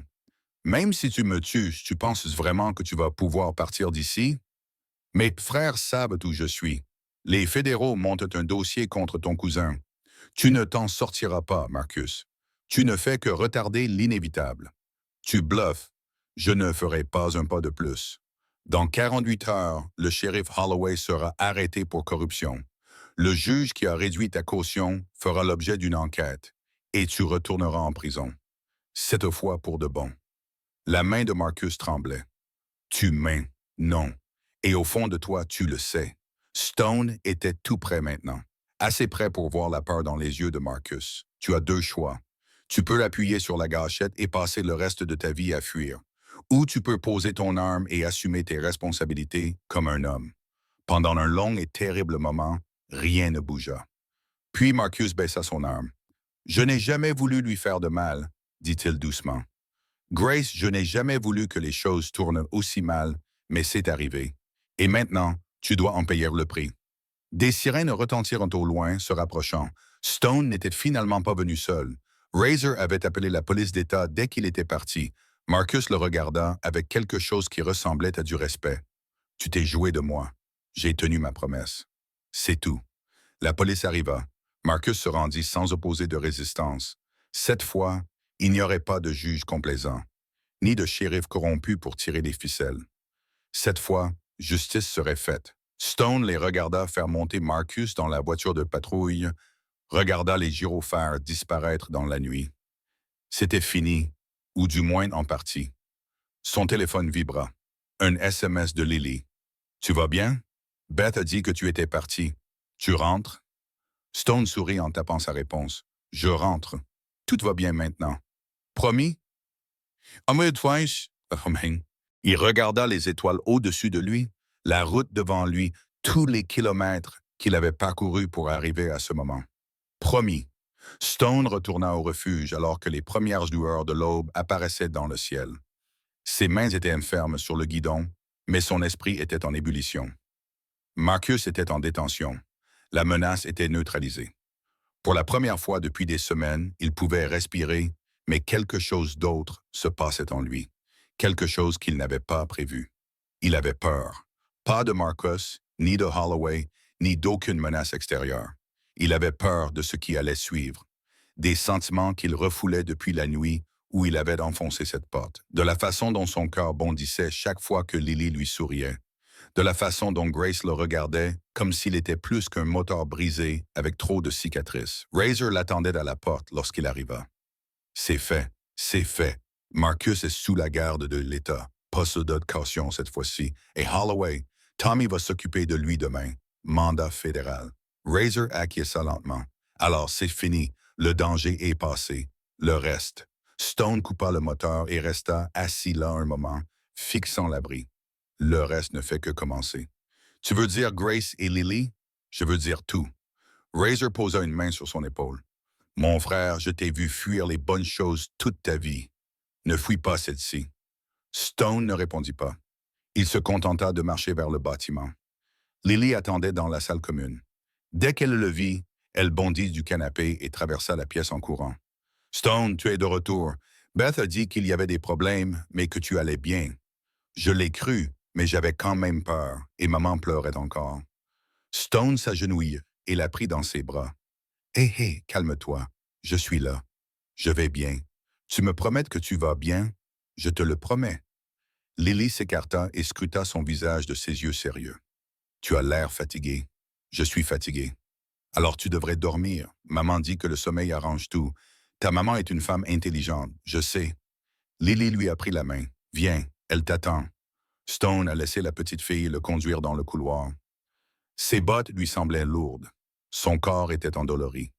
Mais quand Grace a ouvert la porte de sa chambre et qu'il a vu le soulagement envahir son visage, tout cela s'est estompé. Tu vas bien. Sa voix s'est brisée. Dieu merci, tu vas bien. Je t'avais dit que j'irais bien. Grace traversa la pièce et l'enlaça. Stone resta figé un instant, ne sachant pas quoi faire. Puis, lentement, il la serra dans ses bras. Marcus est en détention, dit-il doucement. La police d'État l'a arrêté. Il ne s'en sortira pas cette fois-ci. Grace sanglotait silencieusement. Comment as-tu fait? Peu importe comment. Ce qui compte, c'est que vous soyez en sécurité, tous les deux. Lily tira sur sa veste. Ça veut dire qu'on peut arrêter d'avoir peur maintenant? Stone baissa les yeux vers cette petite fille courageuse et magnifique qui avait vécu plus de choses en 7 ans que la plupart des gens en une vie. Oui, ma petite, tu peux arrêter d'avoir peur, Lily sourit. Puis elle bâilla. Bon, je vais dormir maintenant. Stone, tu devrais dormir aussi, je le ferai. Promis, promise. Lily les serra tous les deux dans ses bras, puis se dirigea vers son lit dans le coin. En quelques minutes, elle était profondément endormie, serrant ses affaires contre elle. Grace s'essuya les yeux. Je ne sais pas comment te remercier. Je n'arrête pas de le dire. Mais c'est vrai, tu as tellement fait pour nous. Tu n'as pas à me remercier. Si je dois te remercier, parce que personne d'autre n'est venu. Personne d'autre ne s'en est soucié. Seulement toi. Elle lui prit la main. Stone, j'ai quelque chose à te dire. Son cœur se mit à battre plus fort. Qu'y a-t-il? Grace hésita. Quelque chose changea dans son regard. De la peur, de l'incertitude. J'espère que je suis en train de tomber amoureuse de vous. Ces mots le frappèrent comme un coup de poing dans la poitrine. Grace, je sais que c'est fou. Je sais que nous nous connaissons à peine. Je sais que vous ne ressentez probablement pas la même chose, mais je devais vous le dire. Car si ces dernières semaines m'ont appris quelque chose, c'est que la vie est trop courte pour se cacher la vérité. Stone ne savait pas quoi dire. Son esprit était vide. Son cœur battait à tout rompre. Il avait passé 52 ans à ériger des murs, à se convaincre qu'il ne méritait pas l'amour, qu'il ne méritait pas le bonheur, qu'il ne méritait rien d'autre que la route dans le silence entre deux destinations. Mais debout ici, les yeux dans les yeux de Grace, il sentait ses murs s'effondrer. « Je ne sais pas comment faire, dit-il finalement. Je n'ai jamais été doué pour ça. Pourquoi? Pour t'intéresser aux gens, pour les laisser entrer dans ta vie, pour rester. » Grace lui serra la main. « Personne ne te demande d'être parfait, Stone. Je ne suis certainement pas parfaite. Je suis resté avec Marcus pendant 8 mois. Je l'ai laissé me faire du mal à Lily, parce que j'avais trop peur de partir. Ce n'était pas ta faute. Peut-être pas, mais c'était mon choix. Tout comme c'est mon choix aujourd'hui. » Elle s'approcha de lui. « Je choisis de te faire confiance, de te laisser entrer dans ma vie, même si cela me terrifie. » Stone la regarda. Il regarda vraiment les ecchymoses qui s'estompaient encore sur son visage, le plâtre sur son bras, la force dans ses yeux qui refusaient de s'éteindre, malgré tous les efforts de Marcus pour la détruire. « J'ai peur, moi aussi, admit-il. J'ai peur depuis la nuit où j'ai reçu ce message de Lily. Peur de quoi? De ça? De toi? De ressentir quelque chose que je n'ai pas ressenti depuis des décennies. » Il prit une profonde inspiration. « Je tiens à toi, Grace. À vous deux, plus que je ne sais comment le gérer. » Grace sourit à travers ses larmes. « Alors nous trouverons une solution ensemble. » Elle se pencha et l'embrassa. C'était doux, tendre, rien de ce à quoi Stone s'attendait. Mais cela brisa quelque chose en lui qui était resté scellé pendant 30 ans. Quand ils se séparèrent, Grace souriait toujours. « Va dormir, murmura-t-elle. On en reparlera demain. » Stone acquiesça. Il se dirigea vers la porte puis s'arrêta. « Grace, oui, je suis content que Lily ait envoyé son SMS au mauvais numéro. » Grace rit, un vrai rire, le premier qui lui ait entendu. « Moi aussi, Stone. Moi aussi. » Il dormit pendant 12 heures d'affilée. Le sommeil le plus profond et le plus paisible qu'il ait eu depuis des années. À son réveil, tout avait changé. Tommy appela à midi, on l'a. Holloway est en détention fédérale. Il a été arrêté ce matin chez lui. Stone, encore groggy, posa la question. Les chefs d'accusation, conspiration pour obstruction à la justice, corruption, subornation de témoins, et ce n'est que le début. On en trouve d'autres toutes les heures. Et le juge Morrison, qui est interrogé en ce moment même, il coopère déjà. Il s'avère qu'il était terrifié par Holloway depuis des années. Une fois qu'il a compris que nous pouvions réellement le protéger, il a commencé à parler. Stonelet, à bout de souffle. Donc, c'est vraiment fini. L'enquête n'est pas terminée. Il y aura des procès, des audiences, tout un tas de procédures judiciaires. Mais en ce qui concerne Grace et Lily, oui, c'est fini. Marcus ne sortira pas. Holloway ne peut plus le protéger. Elles sont en sécurité. Merci, Tommy. Je sais que ça n'a pas été facile pour toi. Tommy resta silencieux pendant un moment. Tu sais, quand tu m'as appelé, j'ai failli raccrocher. On ne s'était pas quitté en bons termes. Je m'en souviens. Mais ensuite, tu m'as parlé de cette petite fille, du message qu'elle avait envoyé au mauvais numéro, et je me suis dit que certaines choses étaient peut-être plus importantes que les vieilles rancunes. C'est peut-être le cas. Prends soin de toi, Stone, et prends soin d'eux. Je le ferai. Stone raccrocha et se dirigea vers la fenêtre. Dehors, Lily jouait dans le jardin avec d'autres enfants, courant, riant, profitant de son enfance. Il la regarda longuement. Razor le trouva là 1 heure plus tard. « Tu as l'air d'avoir beaucoup de choses en tête. J'ai une question à te poser. »« Vas-y. » Stone se tourna vers son plus vieil ami. « Comment sais-tu quand tu es prêt à arrêter de fuir? » Razor s'appuya contre le mur, réfléchissant à la question. « Je ne pense pas qu'on le sache jamais. Pas avec certitude. On décide simplement. Un jour, tu te réveilles et tu décides que ce qui se trouve devant toi vaut plus que ce que tu fuis. Et si tu rates tout, tu vas tout rater. Ça fait partie du jeu. » Razor haussa les épaules. « La question n'est pas de savoir si tu vas faire des erreurs. La question est de savoir si tu vas rester pour les réparer. » Stone acquiesça lentement. « Depuis quand es-tu devenu si sage? »« J'ai toujours été sage. C'est toi qui n'as jamais écouté. » Stone rit. Cela lui semblait étrange. Agréable, mais étrange. « Je reste, dit-il, ici, avec eux. » Razor sourit. « Je sais, mon frère. Je le sais depuis le moment où tu as enfoncé cette porte. » Les jours suivants furent très animés. Grace sortit de l'hôpital. Son bras guérissait bien. Elle était plus optimiste que Stone ne l'avait jamais vue. Ils trouvèrent un petit appartement à Cedar Falls, 2 chambres, rien d'extraordinaire, mais propre et sûr. Stone les aida à emménager. Il assembla les meubles. Il répara un robinet qui fuyait. Il accrocha des photos au mur. Des choses normales, des tâches ménagères, des choses qu'il n'aurait jamais imaginé faire. Lily était au paradis. « Stone, regarde, ma chambre a une fenêtre. Je peux voir les arbres. C'est génial, ma petite. Et maman dit que je peux peindre les murs de la couleur que je veux. Je pense à du violet, ou peut-être du bleu, ou peut-être du violet et du bleu. Ça semble parfait. » Lily lui prit la main. « Tu m'aideras à choisir la peinture? » Stone regarda Grace. Elle lui souriait avec cette expression douce et complice. « Oui, dit-il, je t'aiderai. » Ils allèrent à la quincaillerie cet après-midi-là. Lily passa 1 heure à comparer des échantillons de couleurs, demandant l'avis de Stone sur chaque nuance. « Et celle-ci? Elle s'appelle Sunset Dream. N'est-elle pas jolie? C'est orange. C'est le coucher du soleil. C'est différent si tu le dis. » Grace rit en les regardant se chamailler comme un père et sa fille. Une sensation de chaleur envahit sa poitrine. Une sensation qui ressemblait dangereusement à de l'espoir. Ils se mirent d'accord sur une couleur appelée Lavender Mist. Lily insista sur le fait que c'était l'équilibre parfait entre le violet et le bleu. Sur le chemin du retour, Lily s'endormit sur la banquette arrière, serrant son échantillon de peinture comme un trésor.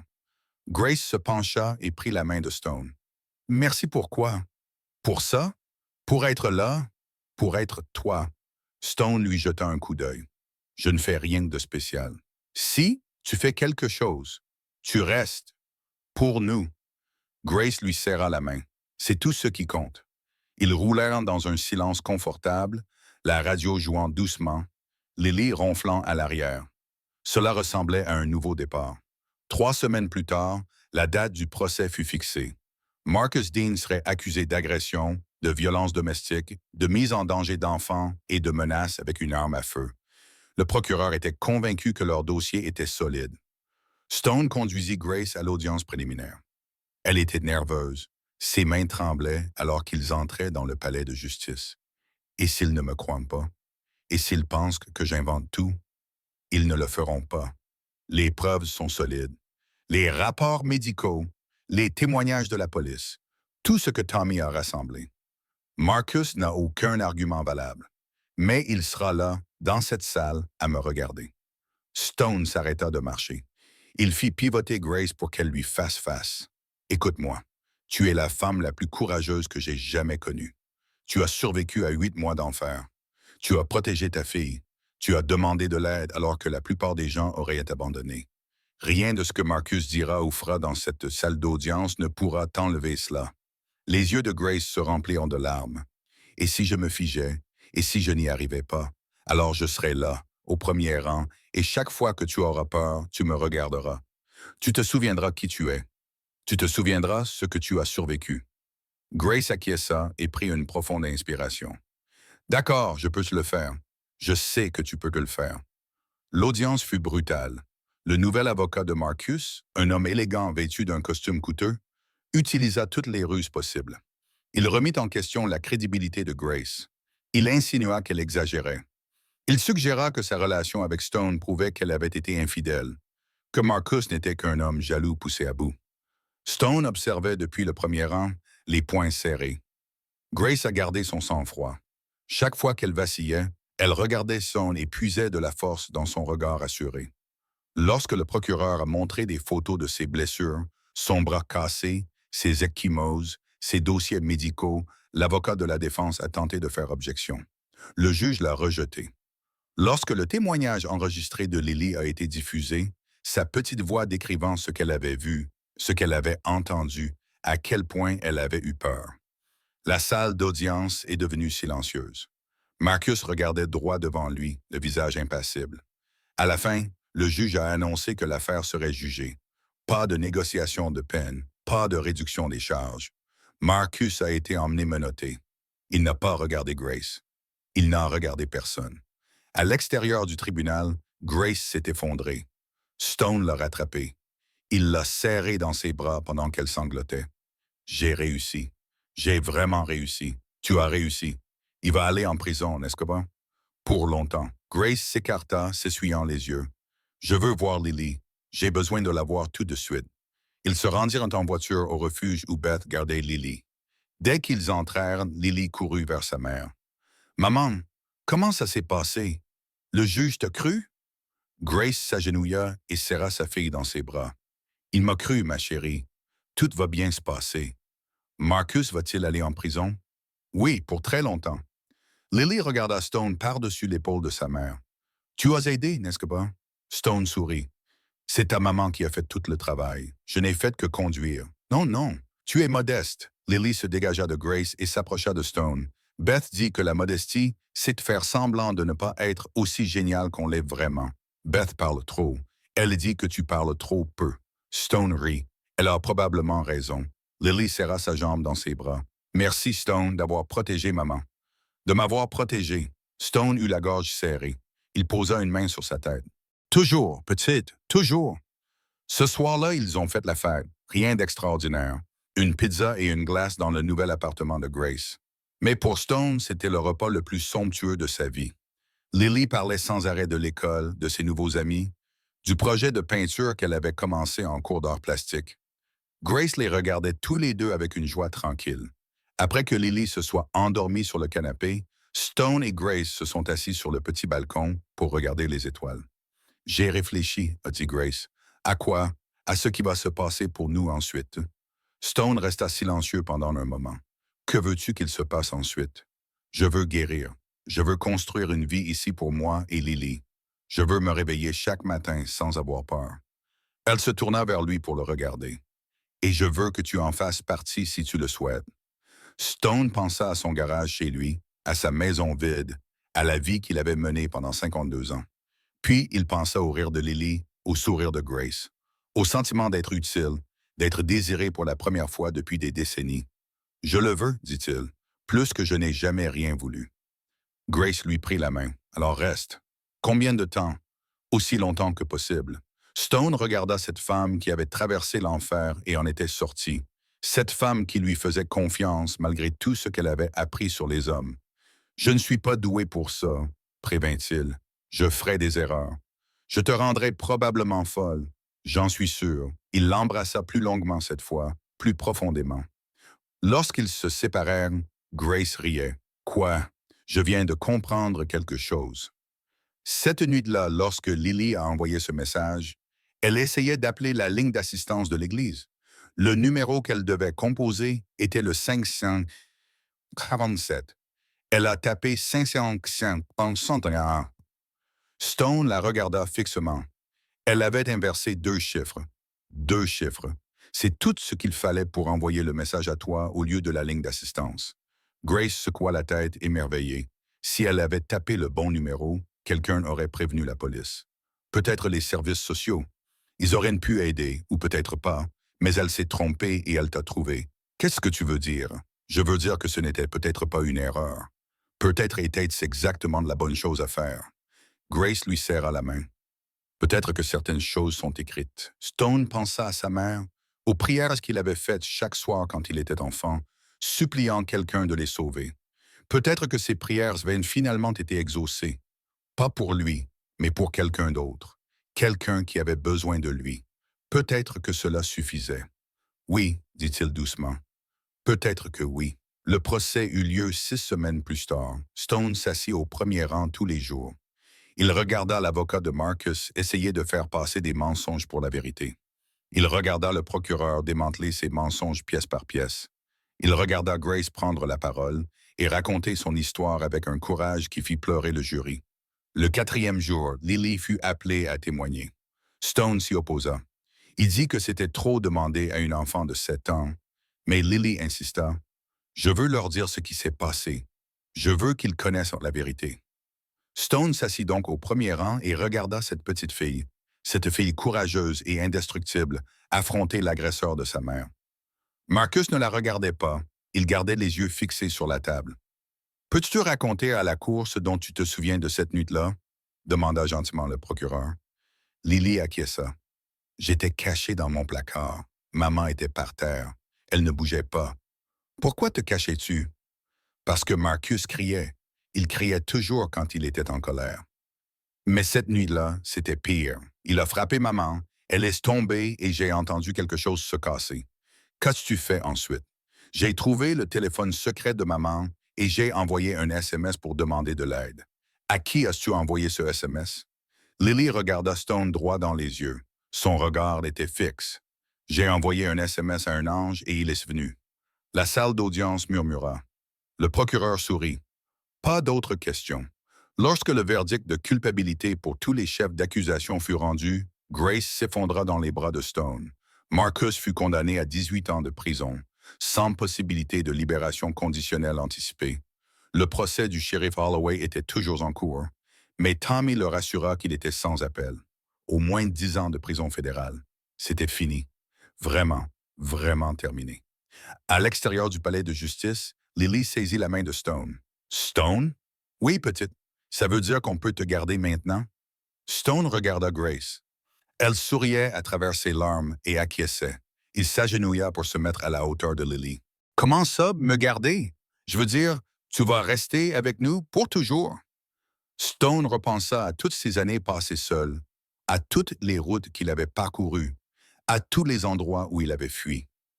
Puis il regarda cette petite fille féroce et magnifique, qui avait tout changé avec un simple faux numéro. « Oui, dit-il, je vais rester pour toujours. » Lily lui jeta les bras autour du cou.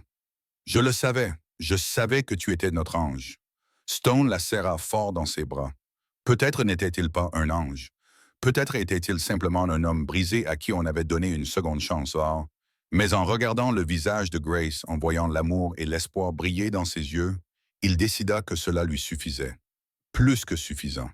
C'était tout. 6 mois avaient tout changé. Stone quitta son ancienne maison et emménagea à 3 pâtés de maison de l'appartement de Grace. assez près pour être là quand ils avaient besoin de lui, assez loin pour leur laisser de l'espace. Mais la plupart des soirs, ils finissaient quand même par se retrouver chez eux. Tu ferais aussi bien d'emménager, lui dit Grace un soir, en le regardant réparer le broyeur à ordures pour la troisième fois ce mois-ci. Tu es plus souvent ici que chez toi. C'est ici chez moi. Les mots sortirent d'avant qu'il puisse les retenir.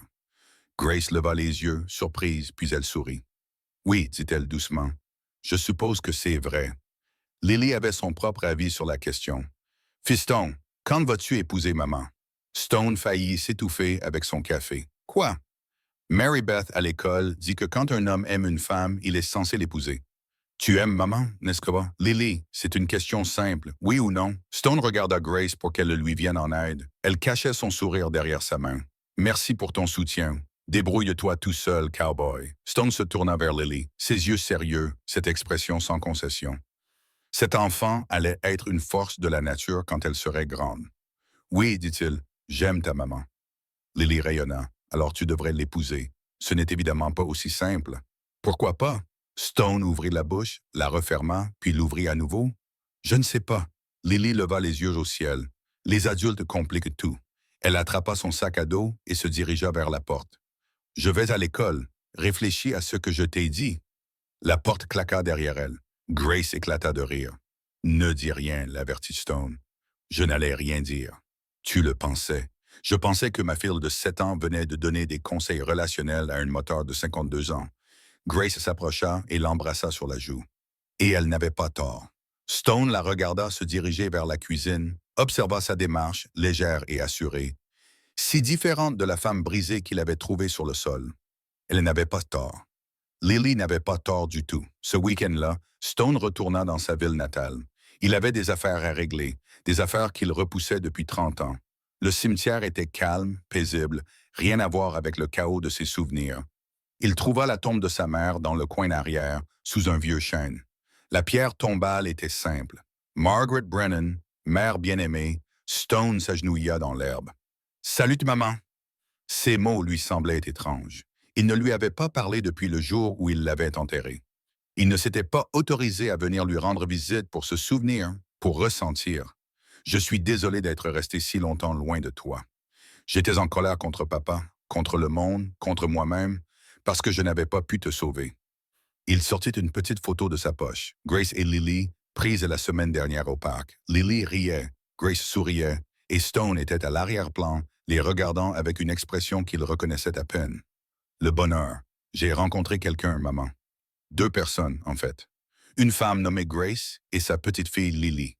Elles ont vécu ce que tu as vécu, ce que nous avons vécu, mais elles s'en sont sorties et je les ai aidées. Il posa la photo contre la pierre tombale. J'aurais aimé que tu les rencontres. Lily me rappelle moi quand j'étais petite, avant que tout ne tourne mal. Elle est courageuse et têtue, et elle ne se laisse pas marcher sur les pieds. Il rit doucement. Elle t'aurait adoré. Stone resta assis là longtemps, se laissant envahir par ses souvenirs.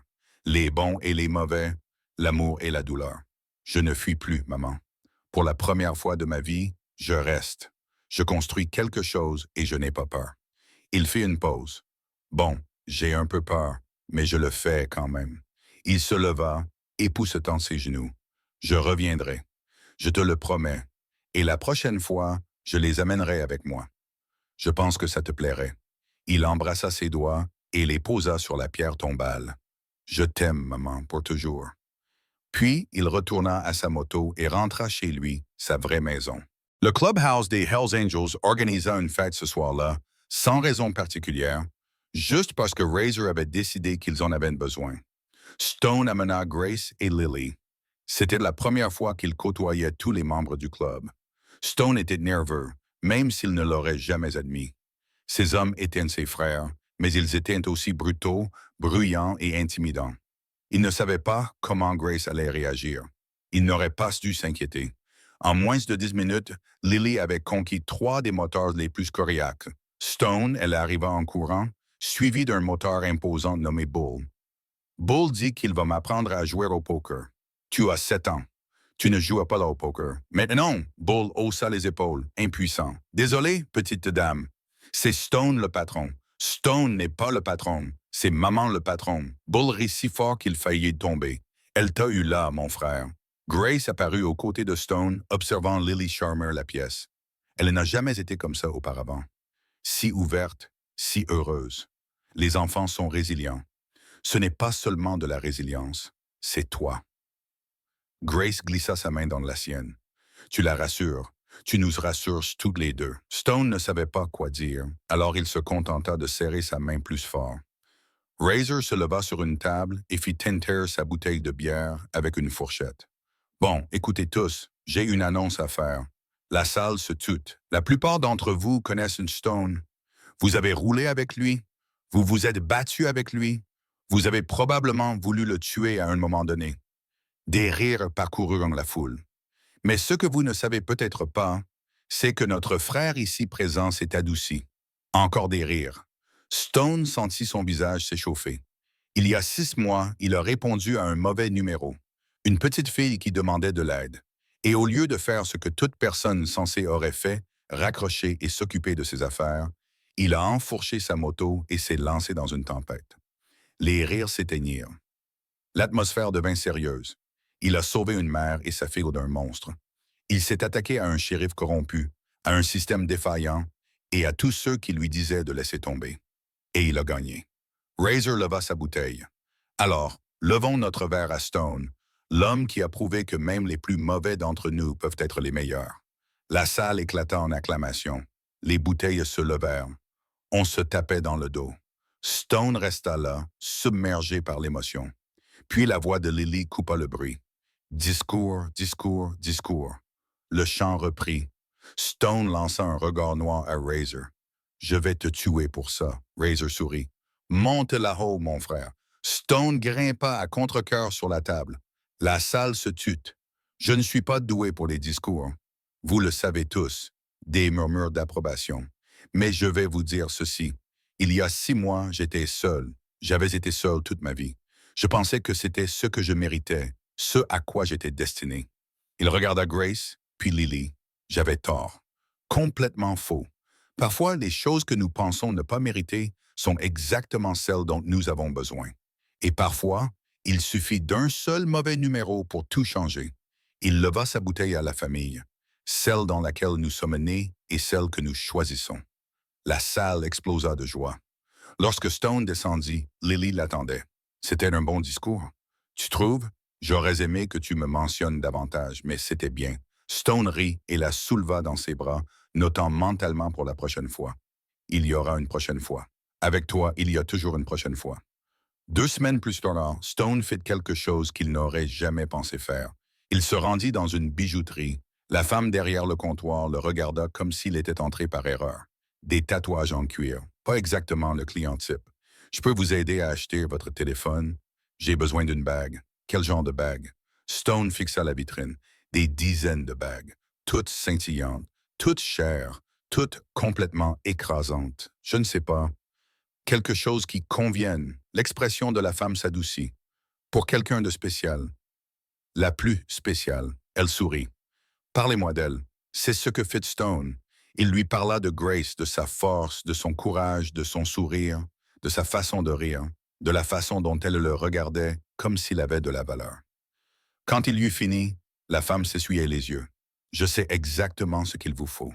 Elle sortit une bague simple, en or blanc, avec un petit diamant qui captait la lumière comme une étoile captive. Elle n'est pas tape à l'œil, dit-elle, mais elle est solide, élégante, faite pour durer. Stone la leva. Quelque chose se déclencha dans sa poitrine. C'est parfait. Il paya la bague et sortit du magasin. Il ne lui restait plus qu'à trouver comment lui demander. Il s'entraîna devant le miroir. Ce fut un désastre. Grace, veux-tu? Non, Grace. Je me demandais si... Non, Grace, je t'aime et je veux passer. Non, non, non. Razor le trouva en train de marmonner dans le garage, en difficulté. Je ne sais pas comment faire. Faire quoi? Demander à une femme de t'épouser? Razor haussa les épaules. Demande-lui, c'est tout. Demande-lui, c'est tout. C'est ton conseil. Que veux-tu que je dise? Mets-toi à genoux, fais un discours, passe la bande à son doigt. Ce n'est pas compliqué, dit l'homme qui a divorcé 3 fois. Exactement. Je suis un expert en ce qu'il ne faut pas faire. Razor lui tapota l'épaule. Arrête de trop réfléchir, mon pote. Grace t'aime. Lily t'aime. Le plus dur est déjà passé. Stone savait qu'il avait raison, mais la peur était toujours là, lui chuchotant à l'oreille. Et si elle disait non? Et si elle reprenait ses esprits? Et si son téléphone sonnait? Le numéro de Grace. Salut Stone, tu dois venir tout de suite. Son sang se glaça. Qu'est-ce qui ne va pas? Lily va bien? Lily va bien. Viens, s'il te plaît. Il était déjà sur son vélo avant qu'elle ait fini de parler. Lorsqu'il franchit la porte, il trouva Grace assise à la table de la cuisine. Elle ne pleurait pas, elle n'avait pas peur, mais il y avait quelque chose dans ses yeux qu'il ne pouvait pas déchiffrer. Qu'y a-t-il? Que s'est-il passé? Grace prit une profonde inspiration. J'ai reçu une lettre de l'État aujourd'hui. Quel genre de lettre? Elle fit glisser l'enveloppe sur la table. Stone la prit et la lut. Son cœur s'arrêta de battre. Ils veulent te donner la garde exclusive. La garde complète, permanente. Marcus n'a aucun droit parental. C'est fini, Stone. Vraiment, vraiment fini. Stone fixa la lettre, les cachets officiels et les signatures. Les mots qui signifiaient que Grace et Lily étaient enfin complètement libres. C'est incroyable. Il y a autre chose. Grace se leva. J'ai beaucoup réfléchi ces dernières semaines à notre couple, à l'avenir, à ce que je veux. Stone eut la gorge serrée. Et oh, je te veux, Stone. Pas seulement comme petit ami ou partenaire ou peu importe comment on appelle ça. Je te veux comme membre de ma famille. Ma vraie famille. Elle se dirigea vers le comptoir et prit une enveloppe qui lui appartenait. J'ai discuté avec un avocat pour savoir ce qu'il faudrait faire pour que tu adoptes Lily légalement, officiellement. Stone ne pouvait plus respirer. Que veux-tu dire? Je veux dire que Lily a besoin d'un père. Un vrai père. Quelqu'un qui sera là pour elle, qui la protégera, qui l'aimera comme si c'était son enfant. Les yeux de Grace brillaient. Je dis que je veux que ce père, ce soit toi. Stone resta figé. Son esprit était envahi par 1000 pensées, 1000 craintes, 1000 raisons pour lesquelles il n'était pas assez bien. Mais ensuite, il pensa à Lily, à son sourire, à son rire, à la façon dont elle l'appelait son ange. Et il pensa à la bague dans sa poche. Grace. Oui. Avant que tu ne dises quoi que ce soit d'autre, je dois faire quelque chose. Il fouilla dans sa veste et en sortit la petite boîte en velours. Les yeux de Grace s'écarquillèrent. Stone s'agenouilla. J'avais préparé tout un discours sur la façon dont tu avais changé ma vie, sur la façon dont Lily avait changé ma vie, que je n'aurais jamais pensé avoir une famille, que je n'aurais jamais pensé la mériter. Et puis vous êtes arrivés toutes les deux, et vous m'avez prouvé que j'avais tort. Il ouvrit la boîte. La bague scintilla à la lumière. Mais Razor m'a dit de simplement te demander, alors je te demande. Il leva les yeux vers elle. Grace Harper, veux-tu m'épouser? Grace pleurait maintenant. Elle pleurait vraiment. Mais elle riait aussi. Oui. Mon Dieu, oui. 1000 fois oui, oui. Stone glissa la bague à son doigt. Elle lui allait parfaitement. Puis il se leva, la prit dans ses bras, et ils s'embrassèrent comme si le monde touchait à sa fin et commençait en même temps. Maman Stone, que se passe-t-il? Ils se séparèrent. Lily se tenait dans l'embrasure de la porte, les yeux passant des larmes de Grace à la bague à son doigt, puis au visage de Stone. Mon fils a demandé à maman de l'épouser, dit Grace. Lily resta bouche bée. Vraiment, c'est vrai. Vraiment, hurla Lily. Pas un cri de peur, un cri pur et joyeux de fillette de 7 ans. Elle se jeta sur Stone, manquant de le renverser. Je le savais. Je savais que tu allais le faire. Mary Beth me doit son dessert pour une semaine. Tu peux en être sûr. Évidemment, c'était une chose sûre. Lily le serra plus fort dans ses bras. Ça veut dire que tu vas être mon papa maintenant? Stone eut la gorge serrée. Il regarda Grace, qui acquiesça à travers ses larmes. Si c'est ce que tu veux. Lily s'écarta. Son regard était sérieux. Le même regard sérieux qu'elle avait eu la nuit où elle lui avait envoyé un SMS pour lui demander de l'aide. J'ai toujours voulu un papa, un bon papa, comme dans les films. Il lui prit la main. Tu es mieux que dans les films, Stone. Tu es réel. Stone s'agenouilla pour se mettre à sa hauteur, puis il dit, « Oui, ma petite, je vais être ton papa. » Lily jeta ses bras autour de son cou. « C'est le plus beau jour de ma vie. » Ils restèrent longtemps enlacés. Grace les rejoignit et les enlaça tous les deux. Une famille, une vraie famille, construite à partir des décombres et de la douleur causée par un mauvais numéro, mais une vraie famille quand même. Le mariage fut intime avec seulement le club Beth, quelques femmes du refuge et une poignée d'amis qui étaient devenus une famille au cours des derniers mois. Ils l'organisèrent dans le jardin de leur nouvelle maison, celle qu'ils avaient achetée ensemble, avec une chambre pour Lily, un garage pour la moto de Stone et une véranda où Grace pouvait s'asseoir et regarder le coucher du soleil. Lily était la demoiselle d'honneur. Elle prit son rôle très au sérieux. Ne souris pas pendant la procession, avait-elle demandé à Stone avant la cérémonie. C'est très sérieux. Oui, madame. Et ne rate pas tes vœux. J'ai aidé maman à écrire les siens. Ils sont très romantiques. Je ferai de mon mieux. Tu as intérêt à faire de ton mieux. Razor, le témoin, avait ri. Elle t'a déjà bien dressé. Tais-toi. Lorsque la musique a commencé et que Grace est apparue au bout de l'allée, Stone a oublié comment respirer. Elle était magnifique, non pas à cause de la robe, des fleurs ou quoi que ce soit d'autre. Elle était magnifique parce qu'elle était Grace, sa grâce, la femme qui lui avait fait confiance alors qu'elle avait toutes les raisons de ne pas le faire, la femme qui l'avait laissé entrer alors que le monde entier lui avait appris à fermer la porte à clé. Elle s'avança vers lui, Lily à ses côtés, et Stone sentait 30 ans de murs s'écrouler en poussière. La cérémonie fut simple, les vœux furent simples. Je promets de t'aimer, dit Grace, de te protéger, de rester à tes côtés quoi qu'il arrive. Tu m'as sauvé, Stone. Maintenant, je veux passer le reste de ma vie à te sauver à mon tour. Stone s'éclaircit 2 fois la gorge. Je ne suis pas doué avec les mots, tu le sais. Mais voici ce que je sais. J'ai passé 52 ans à croire que je n'étais pas faite pour ça. Pour l'amour, pour la famille, pour le bonheur. Puis j'ai reçu un SMS d'une petite fille effrayée et tout a changé. Il regarda Lily, puis Grace.